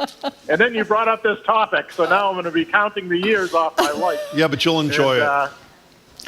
Oh, of course I will. The food is one of the redeeming factors of my life. I'm with you. But, you know, as far as the stuff of taking years off your life for every hot dog you have and everything, I think it's all BS. I was listening to Tom Brady the other day, and he refused to have any of his birthday cake on the day of his birthday. Oh, my God. I could not imagine such self-restraint, and I just couldn't live like that. So I choose to just live in denial, and when I die, I'll be just really bloated and all. But you know what, Gary? It's a beautiful description, Gary. Thank you. I had these three maiden aunts actually, but they were they're Teachers. Yes, and they're long gone now. Mm-hmm. But they lived into their 90s, and every time I go to their house, it'd be full of Pepperidge Farm cream cakes and ice Mm-hmm. cream and whole milk and butter. And when we go out to eat, they weren't that interested in the salad. They weren't even that interested in the entree. They were interested in the desserts and the rolls with the butter. They made it into their 90s, and then I've people in my family who are much younger, who looked very healthy, keeled over at early ages. So what's your takeaway from that? I think it's all a crapshoot. No, That's what I think. That is ridiculous. Well, did you read the red meat story in the I did Globe? read the med story. I don't want to have any gut bacteria,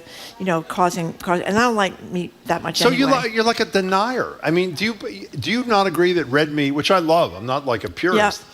Obviously, it's not terribly good for Yeah, you, but right? you see all the time examples of people who seem to make it, But that doesn't despite all mean- their bad Wait, habits. because if someone smokes and they live till 90s, that means smoking's not bad Look for you? at Donald Trump. What does What he eat all about the him? time? He's in really good shape, cheeseburgers, too. cheeseburgers. Well, Yeah, that's a good point. he seems to be going along. I mean, he's not keeling But you over. can't make a judgment about a policy based upon one individual's behavior. I don't know. I know a lot. See, let me tell you why I think this chart is so good. Yeah. And it comes out again. University of Michigan's a real The school. French fries are not that bad. It's See one that? thing for people to tell you that hot dogs are bad for you. Well, I'm going to get to French fries. That's a great point. It's another thing to say quantify it. 36 minutes of your life is a lot of time, don't you think? I suppose, Jim, it's a lot of time. Okay, I fine. guess- Now, I guess French so. fries, French they fries. say add to Yeah, your life. I was surprised. What is that about? I don't know, because people put salt on French fries usually, and And they're fried. They're fried. Thus the name. Sweet potato fries, those are very good. Oh, you know what? Everybody's into. What do you call the fries with the truffle? Truffle fries now, Mhm. right? Those are really good. They got cheese on them and stuff like that. Yeah, each pack of those takes 1.3 years off your life. Yeah, You know the that? staff just gave us a picture of Donald Trump. It's true. He is not really looking. Well, in all fairness, that was the picture from the golf course when Liv thing. He wasn't wearing makeup. He doesn't in all have any makeup seriousness, on. which Yeah. is why he looked that bad. Bob in from Gloucester. Hey, Bob. Bob. Oh, hi, eggplant. Eggplant I was what? out on the West Coast, and a friend of mine served eggplant, and I politely said, "Oh, sure, I don't eat eggplant," and it was good. It was good. It was very close to what a meat tastes. I love it. Eggplant parm. Yeah. So yes, what's your eggplant point parm. exactly, and then Bob? What happened was, she says, well, we have extra stuff. Yeah. And I had it the next night, and I liked it again. Whoa. And then I went on to Tucson, my next stop, and my sister had eggplant parm again. And then there was extra, so I had 4 nights eggplant parm. That is amazing. So it was really great. Now let me ask you something, Bob. Why are you telling us that exactly? What is the point It's a meat I mean, that is substitute. an interesting Instead of the meat, he had the meal. but eggplant parm. What is our takeaway from 4 straight meals of eggplant, whatever? I don't know. It was like I was trying to make me like eggplant, I think. I got it. Well, I'm glad you shared that with us, Bob. Thank you very much for the call. Appreciate Okay, Christine from Shrewsbury said she stopped eating any animal products 6 months ago, lost weight, labs are better, feel great, better for the environment too. That's another big thing. You eat almost no meat, by the way. Is that not true? I don't. It's not because I'm trying to be holy. It's because I don't really like it. You don't eat fish either. So what do you eat? Boiled potatoes. No, I eat a lot of peanut butter, Jim, as we've established. Peanut butter and bananas. That's my mainstay diet. And boiled potatoes, on white bread with butter. I like boiled potatoes, that's right. With butter. Well, I'm Irish, okay? I was just going to glad Irish. you said it instead as of me. Mackenzie is singing my song here. She's our staff member. She says if her grandmother can survive off a pack of cigarettes, coffee, and popcorn for lunch and dinner, anything is possible. She's 86. Are you joking, by the way? The fact that there are outliers, people who have bad habits who live a long time, and people with good habits who die young, it proves nothing. What are you talking about? Well, I think it proves that we don't really know. We do know. What do you sound like a climate denier? What do you mean you don't really know? I think it can be stress. I think it can be exercise. I think it can be your life situation. I think it can be a lot of things. Of course. Well, obviously. I mean, the maiden aunts were like the side of a house, each one of them. I mean, I love them very much, but they were enormously overweight. They were large. And they ate Pepperidge Farm cream cake all day long, and they made it into their mid-90s. I mean, that was their exercise. That was their lifting exercise. the bag of... Going to the refrigerator and getting out the ice cream containers. Should we eat Pepperidge Farm when you were a kid? I haven't had one since... I used to eat a bag Pepperidge at a Farm time. Cream cakes? Oh, my God. They were great. You know what I used to eat in college also? Ever tell you this? A whole Sara Lee frozen cake in one sitting. Never tell you that? And by the way, in the spirit, remember Woody Allen, who we're not supposed to quote anymore, would say sometimes he was so hungry, he'd take a frozen TV dinner out, he'd just lick it because he didn't want to wait to put it. And it wasn't the microwave then.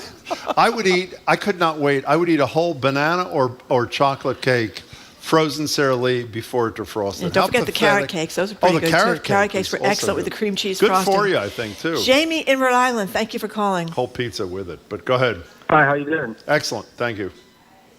So I just I fed my co-workers hot dog pizza. Yeah, and they all killed over? I feel really bad. I should let them know that I took 15 years off their life. You should. You should go back and confess, Jamie. Absolutely. Jamie, you know what you should do? Hot dog pizza. I've never heard of that. No, hot dog and pizza. He doesn't mean hot hot dogs dog and pizza. I thought you meant a hot dog pizza. You can feed him some eggplant for the next 4 nights, like that guy called a minute ago. Jamie, thanks for your admission. We appreciate that. Do you like hot dogs? Don't tell me you don't like hot dogs. Do you like hot dogs? No, I don't. Because they're gross. They're gross. They're full of nitrates, and they've got that skin around them. A boiled potato sandwich on white bread is not gross? What's the matter with boiled potatoes, Jim? It's just not... It's a vegetable, right? And there's no taste to it. I don't think potato is something that people... You can add things to it. You can add spices to it. You can what spice have you ever added to a...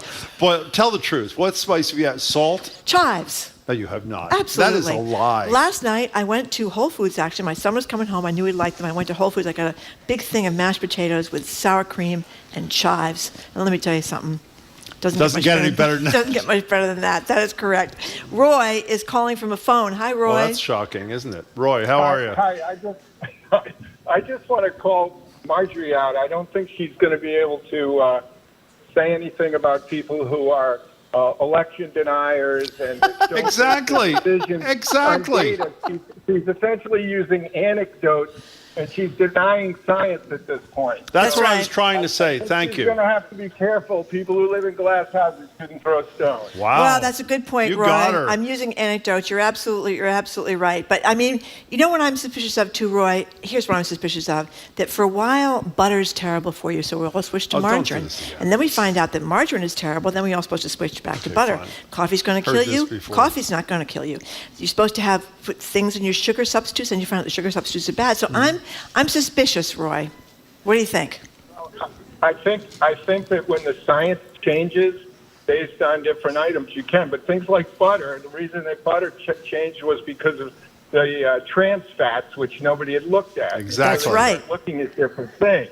So, but I think it's, when they start looking at studies like the effect of saturated fats and what it does to your arteries and what it does to your life expectancy, I think that data is pretty sound at this point. Roy, but it's you not. are a Hold gem. on. It's not, though, Roy. We've gone back from whole milk to 2% to 1% to whole milk. That's changed, too. I mean, everybody's supposed to give everybody low-fat milk. Then they say, well, really, whole milk is not much worse than 2% milk or 1% milk. Wasn't it because it fills you up? Aren't they saying that that's the advantage? Oh, and then we were all supposed to have low-fat Roy, this, thanks for an excellent call. low-fat this and low-fat that. And then they found out the problem with low-fat is that no one was getting filled up by the low-fats because there weren't enough fats to fill you up. So you should go back to eating mayonnaise. Yeah. I think my problem, Roy, and you do have a point, but I think my point is that science keeps changing. Well, you sound like a Fauci criticizer, too, who said that he was against masks before he was for masks. The science evolved. But is there any science that says to you that these things that we talked about here, like that your aunts were eating, is not bad for you? A whole bag of pepper charged cookies is not really good for you. I think we have Mackenzie's grandmother, who's 86, smoking a pack a day, drinking coffee and eating popcorn. By the way, someone sent us a photograph of a kid's pizza in Italy. I don't know if it's real. It's got sausage, something, and French fries on it. Is that you? Oh, Jamie just got back from Italy. That's really, with French fries on the pizza? And a hot dog? Is that what that is?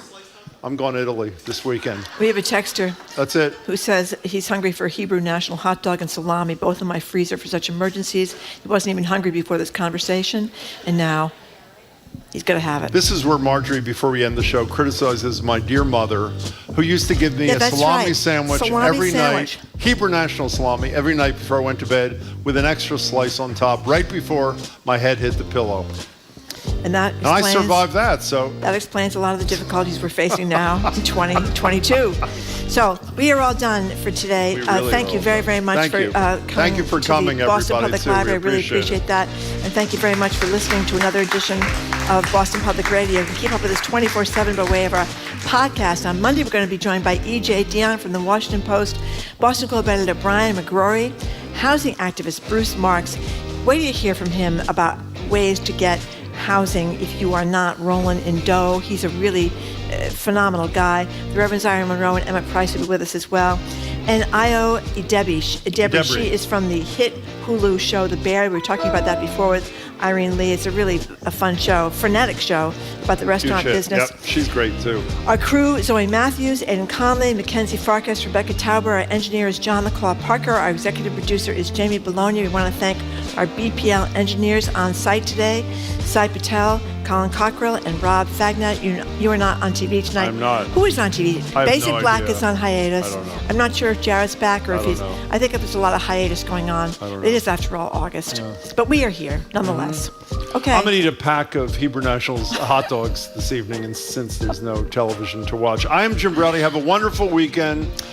And by the way, let me say quickly, a week from today, Elizabeth Warren will be with us for an hour in person at the library to talk to us and take your calls. The following Friday, Michelle Wu will join us at the library for an hour as well. So mark your calendars. You should join us. Have a great weekend. Bye. Bye.